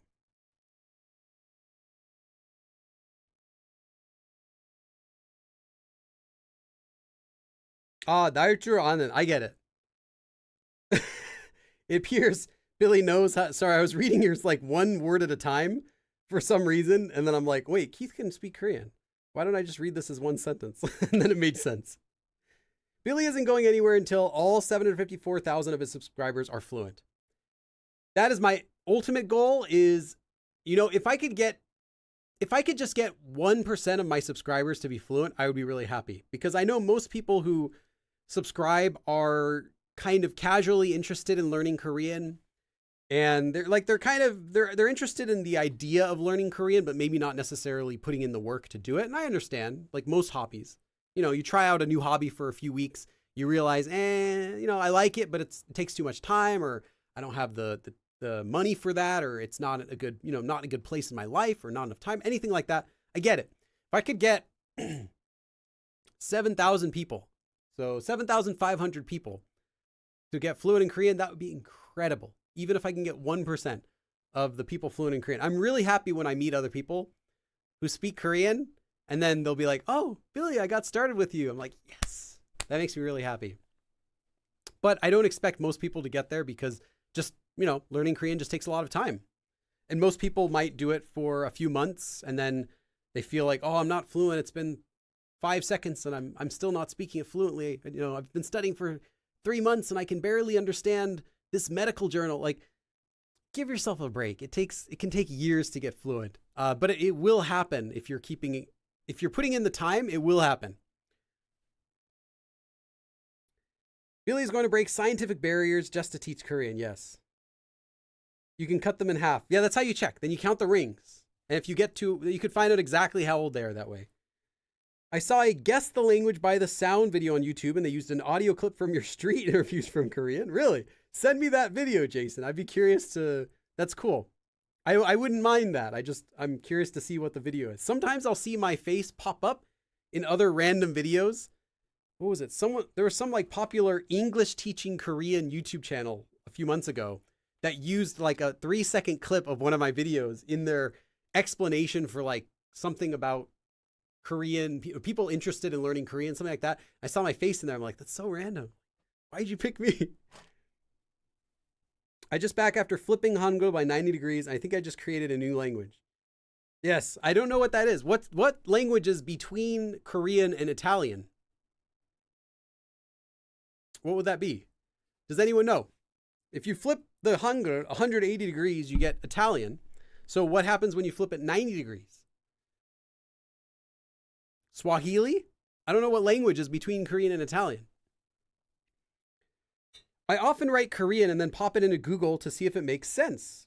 Maybe not the best method to study. That sounds like a really good method of checking your sentences. I mean, not checking if your sentences are natural, but for checking if your sentences make sense.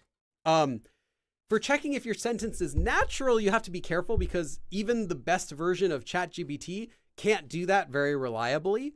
It'll make, like, if you give it a sentence and say, check if this sentence is like 100% native level, natural, it'll tell you yes, even when it's not, because it's trained on everything, including it's trained on like wrong Korean, and it's trained on itself a lot of times. Like its attempts to make, or Papago and other translators and other literal translations attempting to make it, it's using all of that. So it's like attempting to make it natural, but its database has too much unnatural stuff in it. I'll give you an example. When you go to Korea, if you look at the English teaching book section, it's gigantic. All of the sentences in English teaching books will be like from Korean to English. All of them will use unnatural Korean because they're for Koreans to read it. So they make the sentence in Korean literal. Like, for example, if you're learning Korean, you see a sentence like, see the sentence we did. 영희는 오늘이 무슨 날인지 모르는 모양이에요. It appears that Younghee today does not know which day it is now. Like, you might translate it that way to make it more literal and easier to understand as a learner, even though you know that's not the natural translation. You know, maybe the book will have, will say like, hey, these sentences are more literal to help you. Like, it appears that the package will arrive tomorrow is less natural than saying, it appears the package is coming tomorrow. But it's correct. So sentences in Korean books for English learners in Korea will do the same thing. They'll use words like 그, 그녀, 당신. These are just a few. There are a lot of other examples where they use these words which are not ever, actually 당신 is, but not for this usage, which are not ever used in actual Korean because they're for Koreans understanding English. Like if you see a sentence and it says in English, like she walked to school. The Korean book, I guarantee you, any Korean book will translate that sentence into Korean as 그녀 for she. 그녀는 학교로 걸어갔어요. Like that. 걸어갔다. Actually, they'll use the plain form usually. 걸어갔다.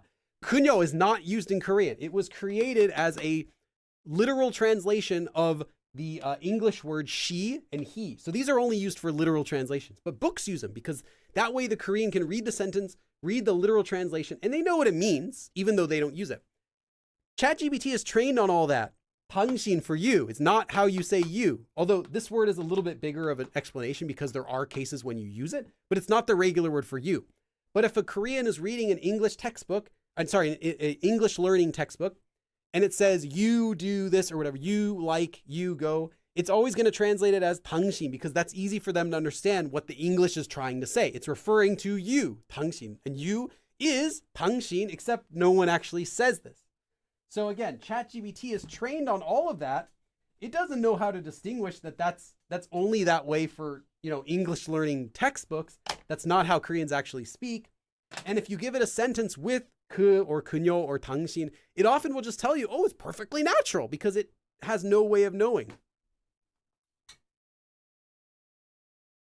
But if you ask it, does this sentence make sense? Or translate this sentence and you can check yourself if it makes sense. That's wonderful. That's a really good use of translation. And in fact, that's been a method of translating, of helping your learning with translation for, decades. Way longer than ChatGPT has been around, I've been doing that kind of thing. Or I should say, recommending that kind of thing.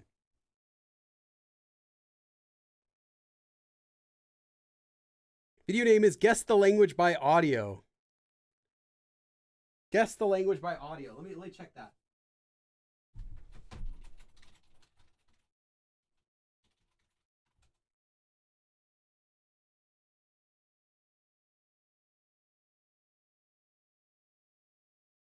There are multiple ones of these. Which one is it? I see one from 10 months ago, one from 8 months ago. You'll have to tell me which one. But anyway.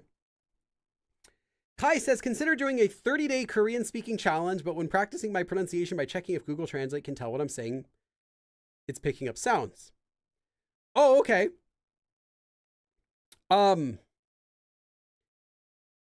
Tips. So what is the challenge going to involve? Like what are you going to be doing for those 30 days? Like how much time are you going to be spending on it? That specific challenge.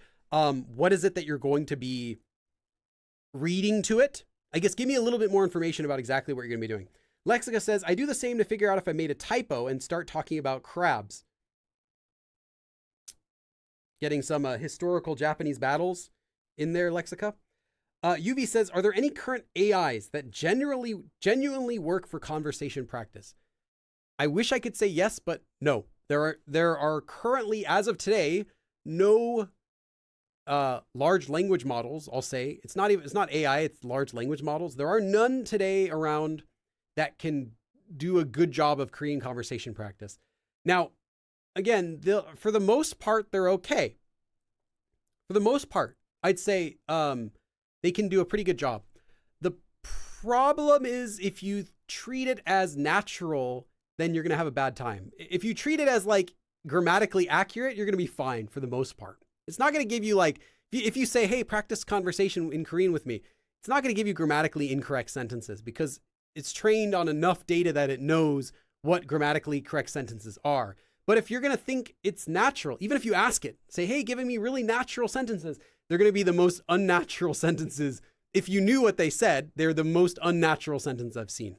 So no, there isn't any current generation AI, as they like to call it. Like I said, it's not really AI. It's just a language model, but there aren't any that can do a good job with that yet. If there is, I'll recommend it as a tool. You'll hear me talking about it. I always recommend stuff that I like, regardless of who makes it. You know my channel, I have videos recommending other YouTubers, other learning podcasts, other books. Like, I really don't mind that sort of stuff. I think if it helps you learn Korean, then I want to recommend it. But that's why I don't recommend the AI recently, because there are legitimate uses to it. And I've talked about those before as well. I did a video about ChatGPT specifically, where I talk about some legitimate uses for how you can, even if it's not perfect, you can still use it for a lot of things. But I wouldn't exclusively use it, especially for like natural conversation practice. I would just say, get a natural Korean, get someone who's actually Korean for real natural Korean conversation. But even still, you have to be a bit careful, because this is kind of funny, but it's actually really common. Hold on, I hope I didn't do that.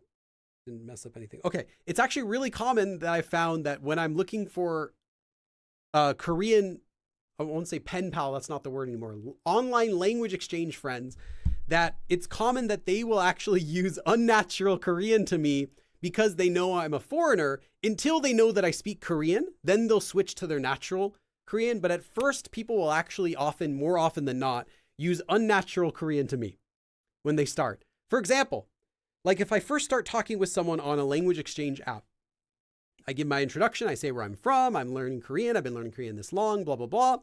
Then they'll often ask something like, most common is like, why did you start learning Korean? But they might ask these questions in Korean, like, 당신은 왜 한국어를 배우기 시작하셨나요? Or 시작했어?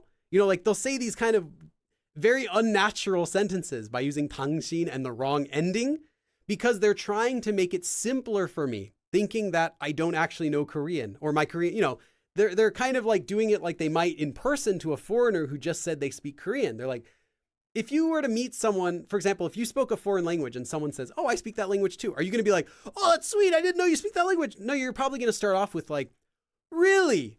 Where did you learn my language? You know, you're going to be very simple. And Koreans will do the same thing in up to the amount that they'll actually give you unnatural sentences a lot.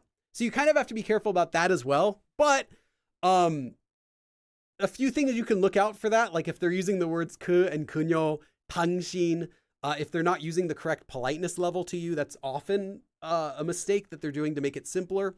But besides that, you're still going to get way better results from a real person than you would from ChatGPT because the real person knows why they're doing that. ChatGPT is just repeating it to you, or any AI. I shouldn't just say ChatGPT. They all work the same way. They're all large language models. Some of them are better than others, though. But none of them are good enough. Okay, let's see. Lady Natbook says, I'm also using my audio text microphone on my phone to see if it spells it correctly. Yeah, that's really good. No, perfect usage of modern AI, I think, is that sort of thing.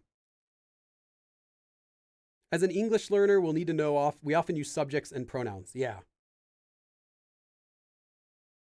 George says, I once typed katsima and it came back as do not eggplant.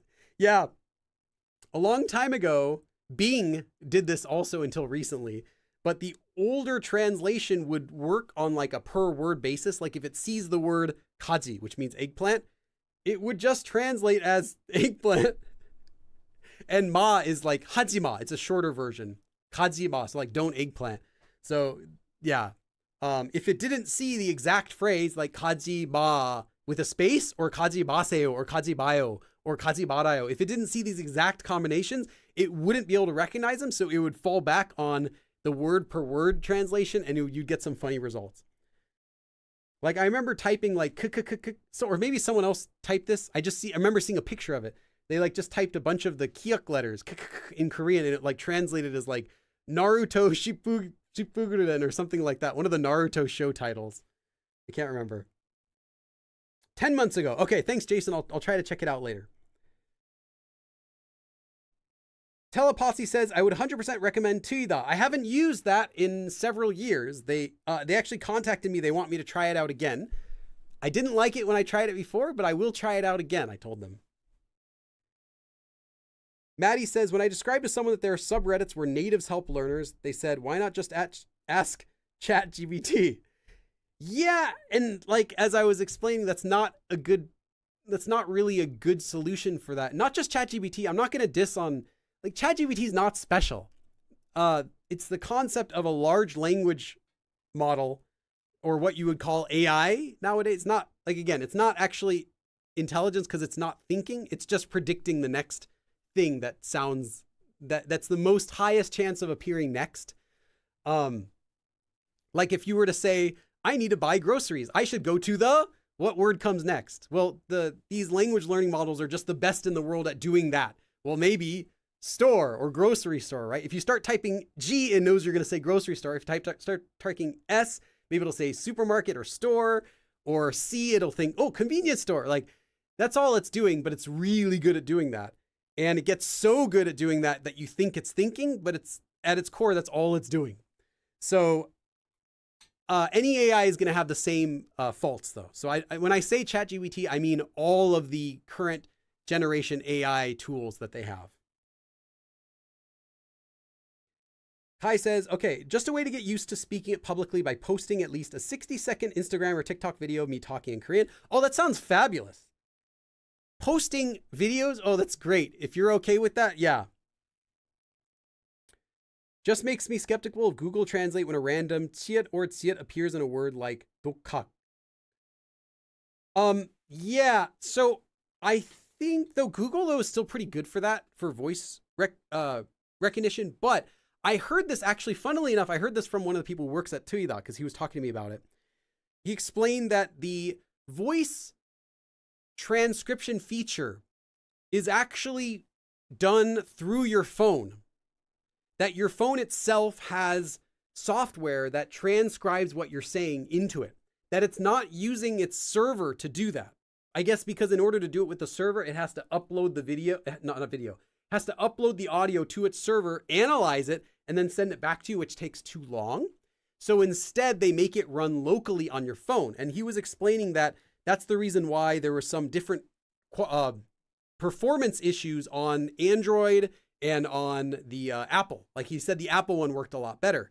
So depending on your phone, you might have better or worse results.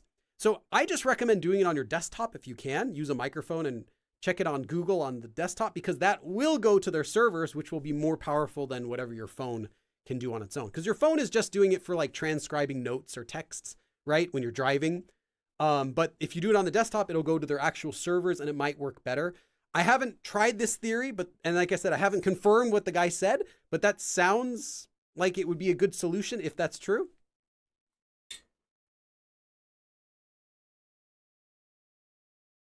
How do I find a native Korean to practice?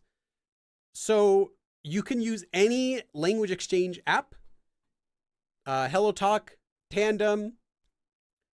Heck, use Tinder. Like, it doesn't really matter. Wherever you want to find someone, whatever, if that's okay with your goals. You know, you might be married and you can't do that.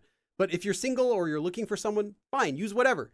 Anywhere you can contact Koreans, join groups. If you live in Korea, I think this is the best way. There is an app called 소모임. I'll write it down.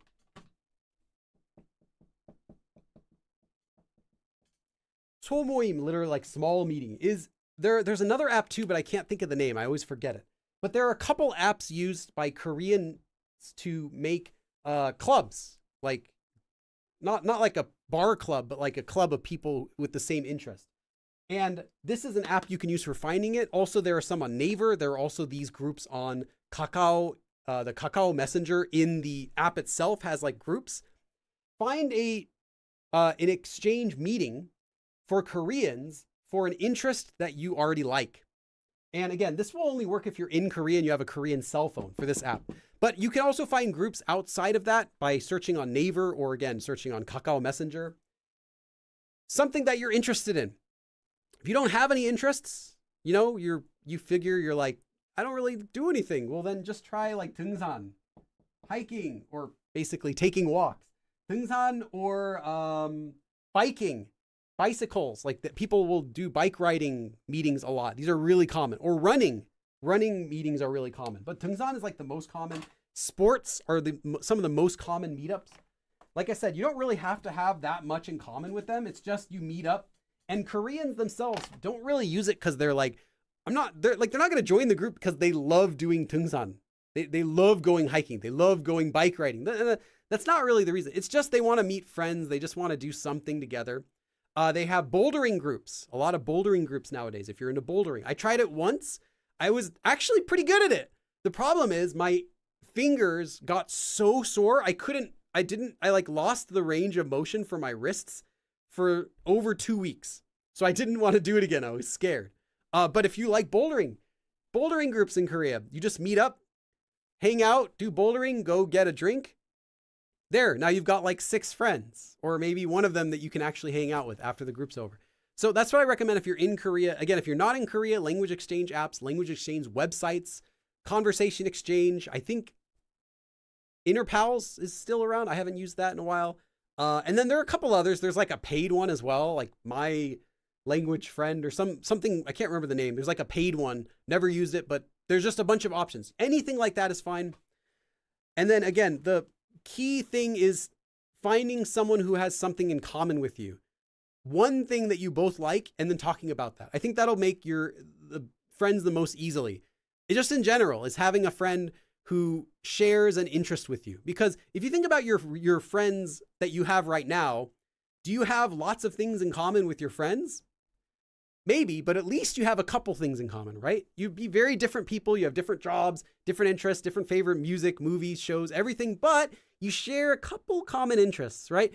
So look for that sort of thing in Korea too. You're not going to find Koreans that you have everything in common with because you're from a different culture.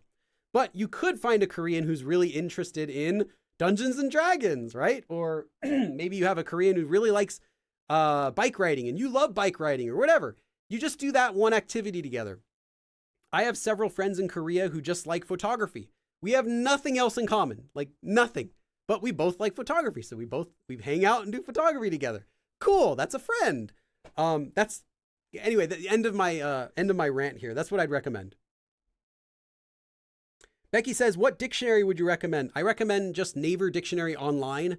I don't recommend any paper dictionaries because unless you're going to get something like really thick, I feel like you're going to run into words that aren't in your paper dictionary more often than not. So I don't really recommend any paper dictionary right now. Like I have dictionaries, I have paper dictionaries, but they're ones that I would use as a teacher or for my own reference, but they wouldn't be good for a beginner. It's just like way too much information. So I just say Naver Dictionary or the Korean Learner's Dictionary. You can Google that. And it's an easier dictionary for learners. It doesn't have as much information as Naver, but it's a little easier to use. Trita makes my old iPhone serve as a heater. Yeah, that's what it'll do with the voice processing is done locally on your phone. Billy, have you tried Talk to Me in Korean's Seiyu app? I have not. If they send it to a server instead of make your phone do it locally, then that would make it better for the transcribing. I've never used it. Kai says cries in desktopless learner. So yeah, if you have an iPhone, maybe you're okay. Or if you have any issues with that on your phone, try using the website version of Google and seeing if it lets your phone access that for the voice transcription. Because if you do it through the app, like I said, it might do it locally. But if you do it through the browser version in your phone, it might still send it to the server and send it back. Try doing it like that. If you have something where it doesn't transcribe it correctly in your phone normally, try the same thing in the Google website and maybe it'll be better. Let me know. I'm curious. Actually, let me know really how that goes because other people ask me this question sometimes. Toasted Bread said, what level would you recommend I get on apps like Hello Talk? So for practicing Korean, I know why you're asking this. You're not going to be able to practice Korean until you can actually make sentences, right? Because of that, many people don't get started right away because, what are you going to say? You're going to say, 안녕하세요. And then they're like, oh, you speak Korean. You're like, 안녕하세요? 안녕하세요. Like, you can't say anything when you're a beginner for a while. But I think that's not quite the whole purpose of making friends, right? I'm putting quotes around this. You're making friends. You don't need to speak Korean to make Korean friends. In fact, you might make more Korean friends by not speaking in Korean just because they can see you as free English practice. And, a lot of Koreans have a fantasy of having a foreigner friend because it just sounds cool. I'm going to go into something that I'm going to try to tread lightly because I don't want this to come off like I'm bashing Koreans. I'm just going to try to tread really lightly, but a lot of Koreans have, I'll say that again, a lot of Koreans have like kind of a fantasy of having a foreigner friend, like someone they can hang out with who speaks in English. And a lot of people see someone, if Koreans see another Korean speaking in English with a foreigner, I'm saying foreigner just to refer to anyone who's not a Korean in Korea. Koreans will see another Korean speaking with a foreigner in English and feel, oh, that's so cool. Oh, I'm jealous. This is just a general kind of a feeling among, I'd say, I guess I'm not trying to say this in like an insulting way. That's why I'm prefacing it with this. It's just kind of the way things are. Most people, but I don't want to give a percentage because I could be wrong on that, but it feels like it's the majority of people. So whether you speak Korean or not, that doesn't really affect you making friends. Some people, though, of course, don't speak any English and you're not going to be able to be their friend. But in general, there are gonna be plenty of other people who can speak English well that want to be friends with you solely because you are a foreigner and because they can practice English with you. And if you live in Korea, that's even better because then they can be seen by other people speaking in English to you. Now, it is, again, I need to say something else. This is not someone using you for your English. I'll say that. It's not a bad thing. It's just more of like a perception thing. Like, who doesn't want to look cool, right? Like, imagine if you're like sitting in Korea, you're speaking fluent Korean and there are a bunch of Koreans around you. Like, how cool would you feel, right? That it's kind of like that. It's like, wow, that looks so cool. Oh, I wish I could speak English that well. It's kind of like you get the desire, the jealousy of people around you. It kind of feels cool. Like, yeah, I can do something cool. I can speak in English with this foreigner. So it's one of those things. It's not like a using you for your English sort of thing. It's more of like this is a good accomplishment for myself that I made a friend who speaks in English and I can speak with them.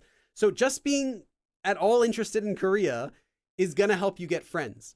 Now, as you know more Korean, you're going to be able to unlock more friends that you can make. Like, most of my friends don't speak a single word of English. I wouldn't have met them if I didn't already speak Korean. But I do have friends who aren't. They do speak in English. And I could have made them if I didn't even know where Korea was on a map. So yeah, don't let that stop you. Again, this is a long answer to your short question. You can start right now by making friends. And as you learn more Korean, you can make more language-oriented friends. But in the beginning, pretty much you can talk with your friend about what you're learning in English. Oh, I learned about this. Oh, I practiced this sentence, but again, you're making a friend. You're not making a free language tutor. So keep it friendly. And it doesn't really matter how much Korean you speak for that part of it. Okay. Yeah, I hope you don't need too much. Hopefully you didn't need any tea for that discussion. Because like I said, I didn't want it to sound like, oh, Koreans are using you for your English. It's not quite that. There are those people, but that's not what I'm talking about. This is not the majority of people. Most Koreans are regular people and they want to be friends just like anyone else. Colin says, I recommend Tandem to find people. I get texted by like 3 new people per day once you get into its algorithm. Colin, I would say if you are attractive, and you have an attractive profile picture, you'll have no problem getting texted by 3 people per day. I never get texted on Tandem.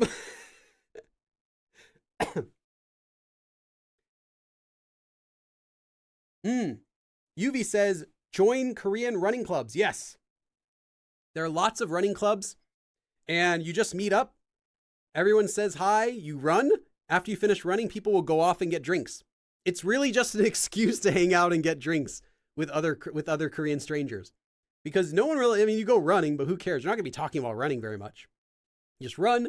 After you finish, you're like, oh, so where are you all from? Oh, hey, we're going to go out and get something to eat. Who wants to come? Then you go out to eat, talk with them. You go out for the second round, you get drinks, or you go to karaoke or whatever. You third round, more drinks, fourth round, whatever. It's just an excuse to meet people.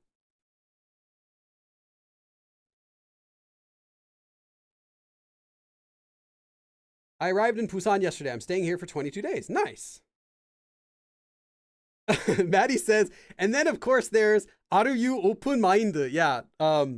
Yeah. Basically that is, if someone is asked, actually, I won't talk about it on this channel, but you know what I'm talking about. Yeah. That's, if a guy asks you if you're open minded in Korean, that is, basically, let me think I'm trying to think of a YouTube appropriate way to say this. Are you looking for something for maybe just today?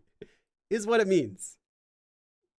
Lady Natbug says, I still use and love the Google Chrome extension Language Reactor. I haven't used that, but I've heard of it. Red flag. Well, it could be a red flag. I mean, unless you are open-minded, then yeah, otherwise I'd say, yeah, it's a red flag. You don't want to, that's not the kind of friends you're looking for. Or maybe it is. I'm not going to judge you, but it's probably not what you're looking for if you're trying to make Korean friends. Short-term companionship. Sure. Okay, any other questions? Let me see if I missed anything. Lix said, I have trouble staying consistent with my Korean learning. I miss the structure of school, but I can't afford it. Okay. For structure, you really want to have a study plan because it's something that it's like someone reminding you, hey, you got to do your Korean studying today. I have a video actually how to make a 30-day study plan, as well as you can download a free template for a study plan. And I'd say get that and make your goals really small. Like don't put giant goals every day because you're not going to hit it. Instead, make a nice goal at like the end of your month, or a kind of okay goal at the end of each week, something like that. Little goals that will kind of reward you.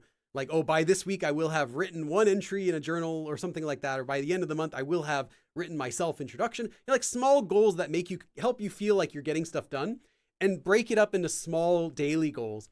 I would just say do something like that, because there isn't a way to get structure and keep motivation for studying unless you put in the work. And in order to put in the work, you really want something or someone to remind you to do it every day. So at least having a study plan will help you to do that. If you're in Hongdae, I wouldn't recommend Hongdae for trying to make friends, says Colin. Yeah, me too. I don't think Hongdae is what it used to be. It used to be, at least from 10 years ago. Yeah, about 10 years ago, it was like the place to be, where all of the trendy restaurants would pop up, where all of the people would do busking on the streets, where people would be staying out really late, going to fancy, like cool restaurants and everything. It was kind of like the leader in a lot of the trends in Korea. And then that died, I'd say in like 2017, 2018, it was totally dead. And now Hongdae mostly is like mediocre restaurants that are overpriced. They do still have busking there. It's just not as much as it used to be. And then I'd find like most of the people in Hongdae are like, they're going somewhere. They're not like hanging around Hongdae as much. It's just, oh, I'm going from here to here. And the other thing is, a lot of the bars and clubs popped up in Hongdae. They did a while back, but it's more well known for that. So what you'll find is really just at nighttime, it's just tons and tons of foreigners walking around going to bars and clubs. And it's like, is this what you came to Korea for? Maybe it is. Probably not. Most people, when they say they want to visit Korea, don't say, oh, I want to go to some clubs. Like, maybe if you're on a business trip in Korea or something. Otherwise, I don't think it's really the best place to hang out. But there are a lot of places close to there which are really cool. So you don't have to like go far away from Hongdae if you are stuck in Hongdae. One of my favorite places in Korea, in Seoul, is Yeonnam-dong. And Yeonnam-dong is like inside of Hongdae. It's the street that has, you'll see it when you get there. It's this old train track embedded in the floor it goes really far. I think it's like few miles down. It just goes really far all through like Hongdae. And there's a section of that which is near Hongdae Station. So it seems like it would be Hongdae, but it's the section of it near Hongdae Station. It's like the most chill area of Seoul that I've seen. It's really like casual. Everyone's just hanging out. There's lots of cafes there. I just like going there and hanging out. You'll see lots of people there just sitting and talking and relaxing, versus other places in Hongdae where there's kind of walking around one place to another. So I like Yeonnam-dong, but I don't like Hongdae.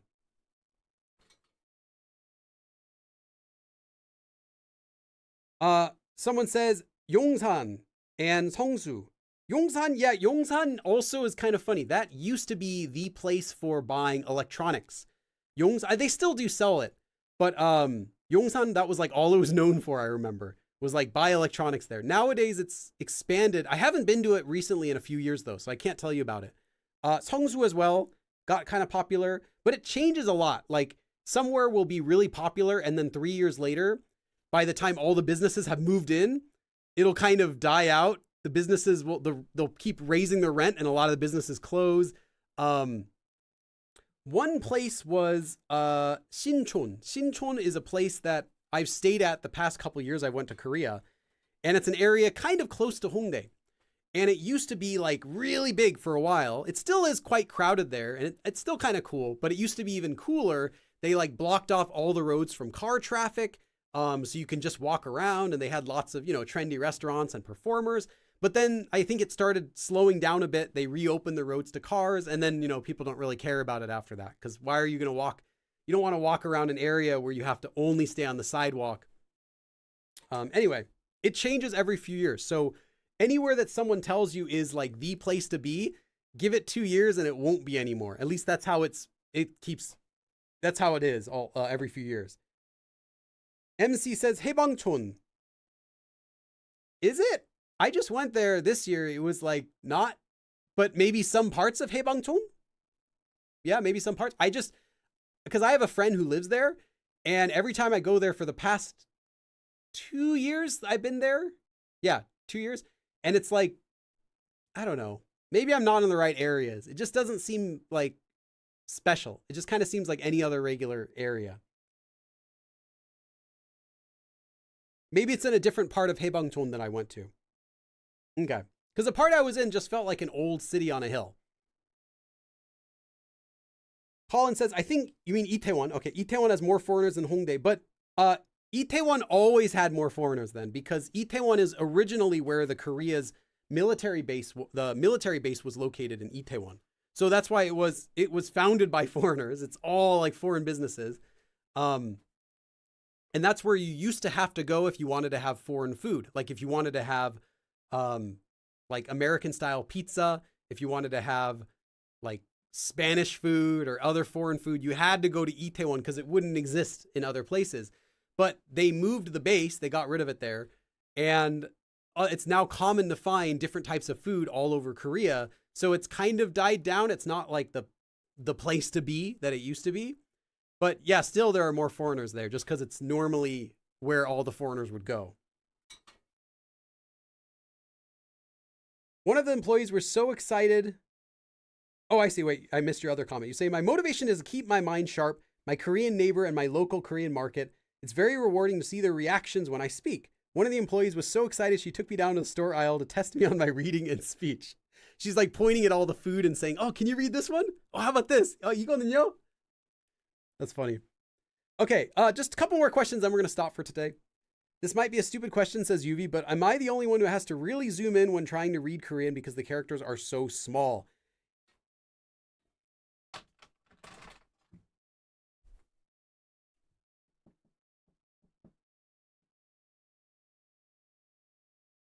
I think of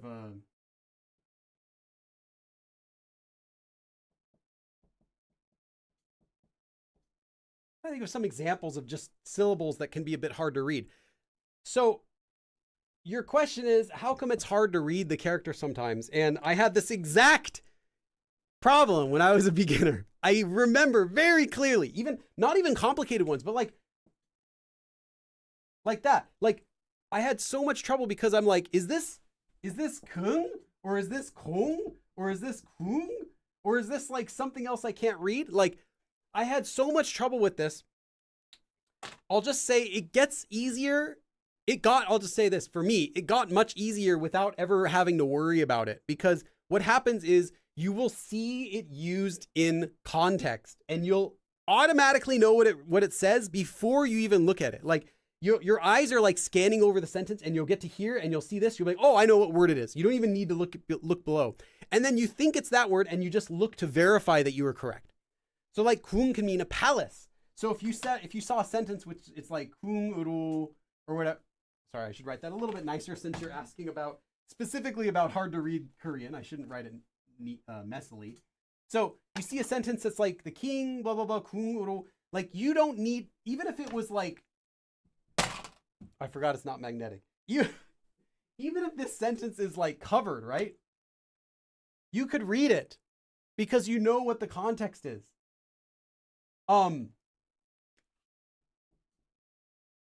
If there's like a sniffling, like a sound you could do with this, 공 is like a ball or other things. If someone says 공을 던졌어요, like they threw is it 공 or 궁? Did they throw the palace?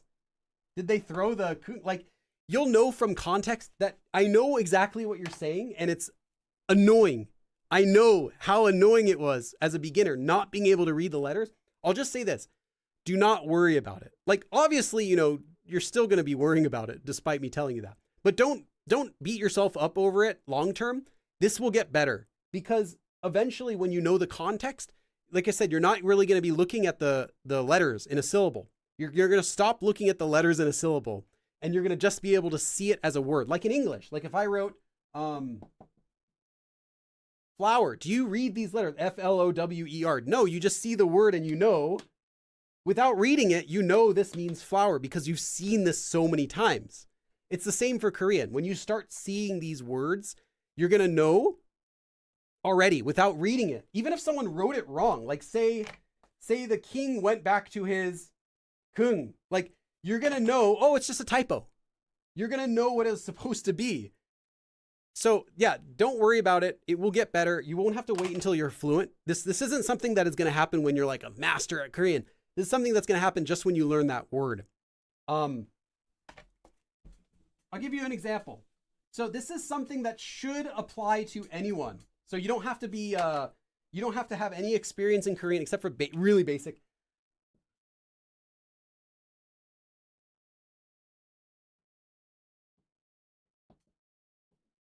I'm writing this horribly on purpose, but can you read this? The answer is probably yes. I wrote this as bad as I possibly can on purpose. Can you guess what this says? Again, this is an extreme example. I wrote it horribly, but can you read it? Can you write it? And if you can read it, did you look at the individual letters or did you just kind of see what it said without reading it? Yeah, Kai, you got it. And I know Kai's not a beginner. Well, Kai, I mean, you could be in the beginner level, but you're not like a new beginner or anything. Yeah. Again, I'm telling you, this is not some type of font you're going to see. You don't have to worry about this. I wrote this as bad as possible. Okay. This is actually bad. 안녕하세요. If you look really closely, you can see there's like the N there and then like, you don't need to read it though, because you've seen this so many times, you know what it's kind of saying. Like you recognize parts of it. You're like, oh, well, I can't read it, but I think it says 안녕하세요, right? Yes, you're going to do that with all of the words in Korean that are common. Now, that means when you come across things that are like less common, like maybe you see a new word, like,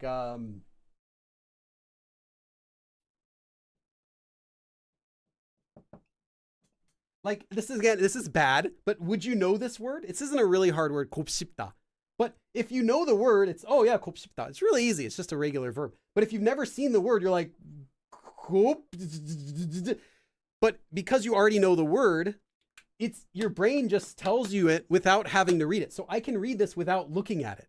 Like, I mean, I look at it, but I don't have to look at the letters is what I mean. I'm not like, I'm not looking at the letters. I just see it. I'm like, oh yeah, that's 곱씹다 written messily.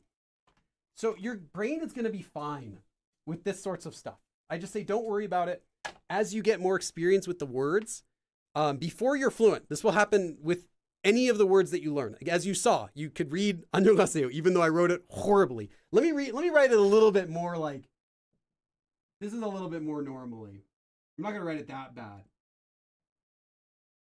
This is a little more normally, but you can read it. I didn't write it nicely, but you can read this pretty easily, right?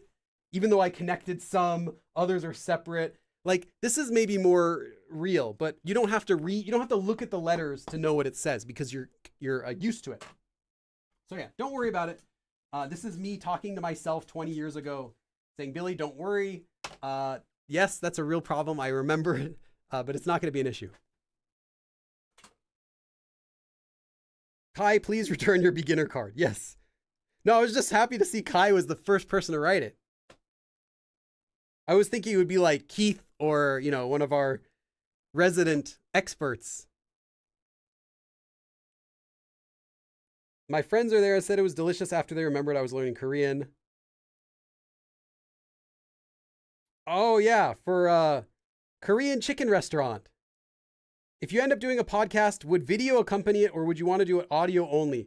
It would be video. I should end the podcast. There are only a few of you left, so I can talk about the podcast a bit. So I've been planning a podcast now for over 4 years. Believe it or not, I started planning a podcast during COVID, along with everyone else who started planning a podcast between baking sourdough bread. I started planning a podcast in 2020. And I wrote outlines of what I would do and, the idea for it and what things I could talk about. And beginning of this year, I designed a set that I would make for it, decided, exactly how it would work, what types of guests I would get on, what languages and all that stuff. Yeah, it would be filmed. So it would be a video podcast that would also have an audio version that you can listen to. So it wouldn't require the video, but if you have the video, it's, more fun. The reason though I haven't made it yet is twofold. One is because it has to be filmed in my room right here.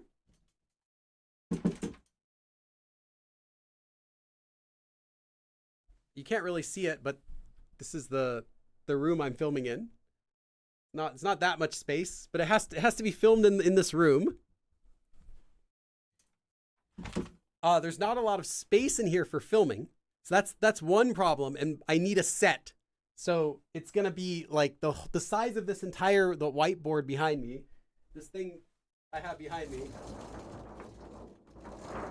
It's gonna be the size of that entire thing, long and like really big. Because I want to do it for fun. I want to do it like the way I want to do it. It's going to be kind of funny, but it's going to have to be really big. And then the main issue is that it's going to be expensive to build this podcast set. Haven't even calculated it yet, but I'm guessing it's going to be somewhere in the range of $1,500 to $2,000 to put together this set. So this is a background set. It's not a fancy set. It's got 2 walls and a floor.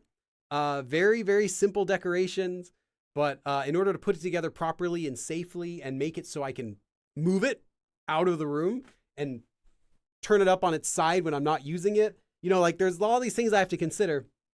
It's going to be expensive. So I have to kind of justify in my head, do I want to spend over $1,500 or close? Yeah, it could be up to $2,000, but I don't think so. I think it'll be closer to like $1,500-ish.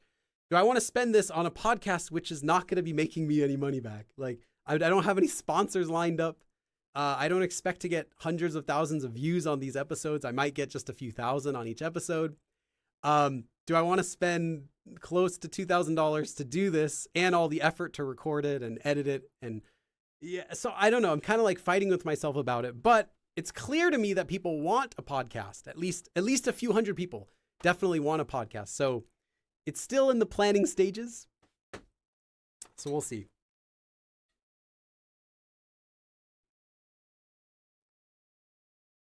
I'm way more engaged when there are videos accompanying podcasts, so selfishly, this is the best day. Yeah, me too. I was trying to think about what podcast would I want to watch, and that's when I kind of came to the conclusion, like, okay, well, it needs to have a video component. It needs to be video. It needs to have guests. It's going to be mostly in English, but it'll be about Korea and Korean, and there will be Korean guests sometimes. So it's like, it's a learning podcast kind of for entertainment. I don't want to like spoil everything, but I haven't actually planned everything out about it yet.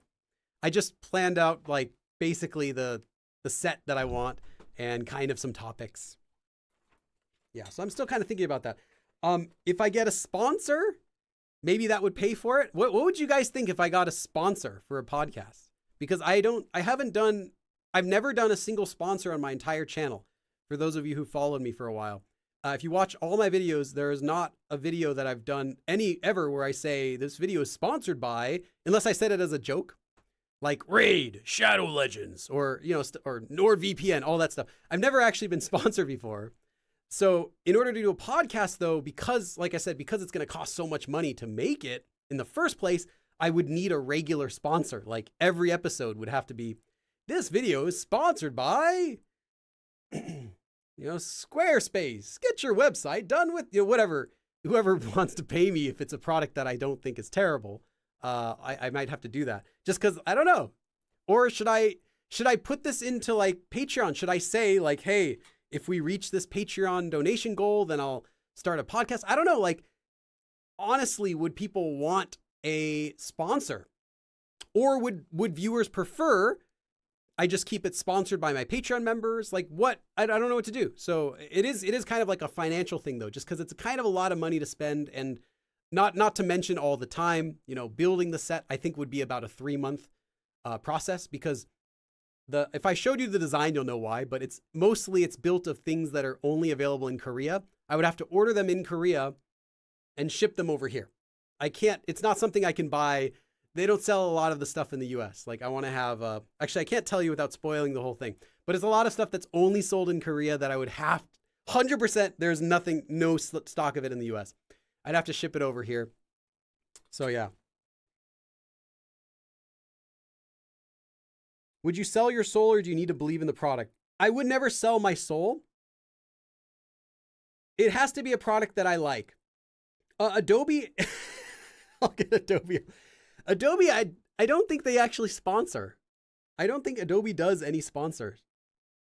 But I have no qualms with Adobe products. Like I said, it's the company that bugs me a bit. But the products, nothing wrong with like After Effects, Premiere. They're all great software. InDesign, you know, good stuff. If they but I don't know what, that doesn't make any sense. This video is sponsored by like Photoshop. Like, so what? It's not made with Photoshop, so I don't get it. Maybe what is it? Audition. Adobe Audition. That would be great for a podcast if they sponsor.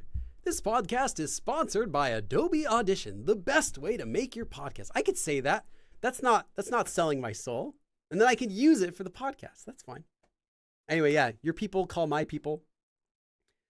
Invite the Squid Game cast, yes. Who is your dream guest?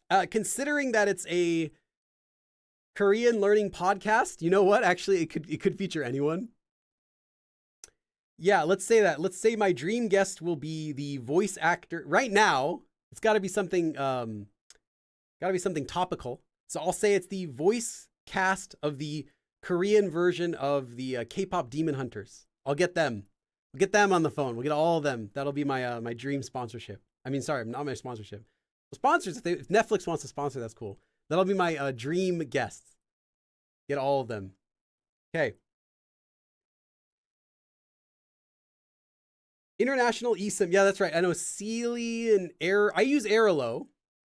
They do have a sponsorship program, but not where they pay me. They only pay if people sign up. And I'm like, I mean, that's cool, but you pay for advertising too, just for, you know, for getting the word out there. So I wouldn't do something like that where they only say we'll pay you if you get a sign up. Because I'm like, that's not, is that how TV advertisement works? Is that how, you know, movie advertisement, they only pay you when someone buys their product from TV? No, you pay for the mention, for, you know, promoting it, that sort of thing. Thumbnails, Billy, Photoshop for thumbnail. That's true. Yeah, if I had the whole, the cloud service, you know, the whole Creative Cloud with all the software, I would switch to Photoshop. Otherwise, I'm happy with Affinity. It does everything I need.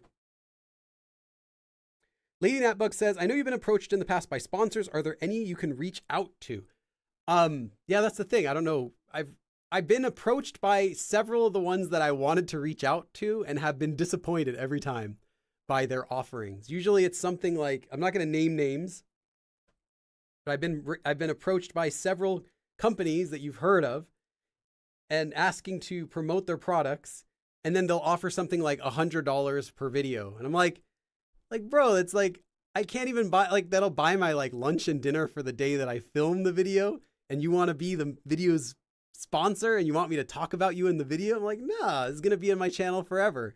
So that's the issue, is I've had a lot of low balls. Invite home day guy. Yes.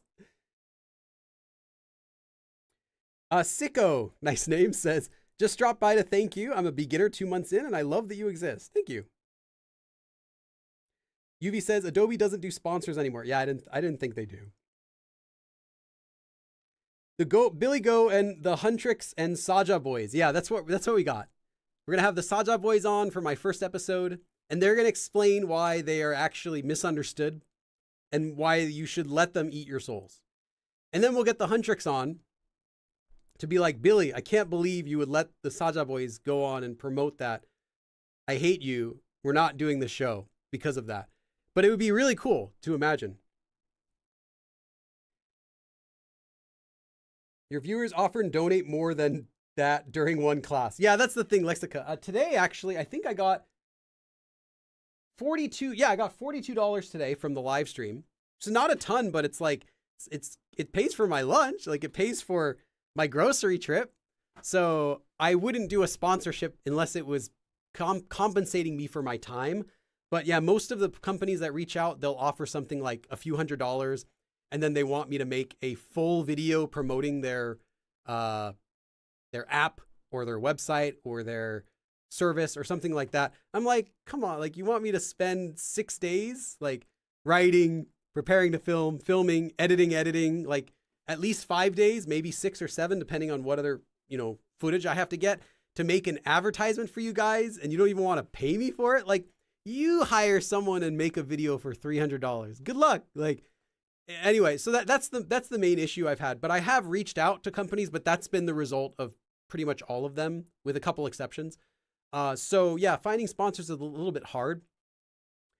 Unless I find a general sponsor like, VPNs or stuff like that, which is, more general, and I think they might sponsor. So yeah, I was just curious what your thoughts are about getting a sponsor. Sorry, Billy, I don't get paid until... No, Kai, you're more than enough. I appreciate you just being here. Okay. Kima should be the season finale. Kima, I won't spoil it. So, I didn't even know that was Lee Byung-yeon, the front man from Squid Game, because I watched the Korean dub of K-pop Demon Hunter. So I don't know. I guess most people watch the English dub because it was made for the English dub originally. Like, it was made in English.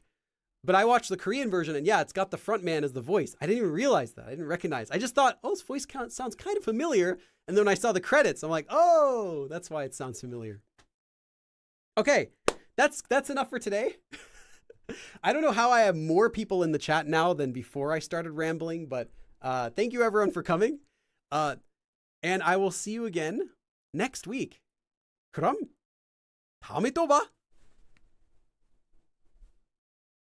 Oh, my legs.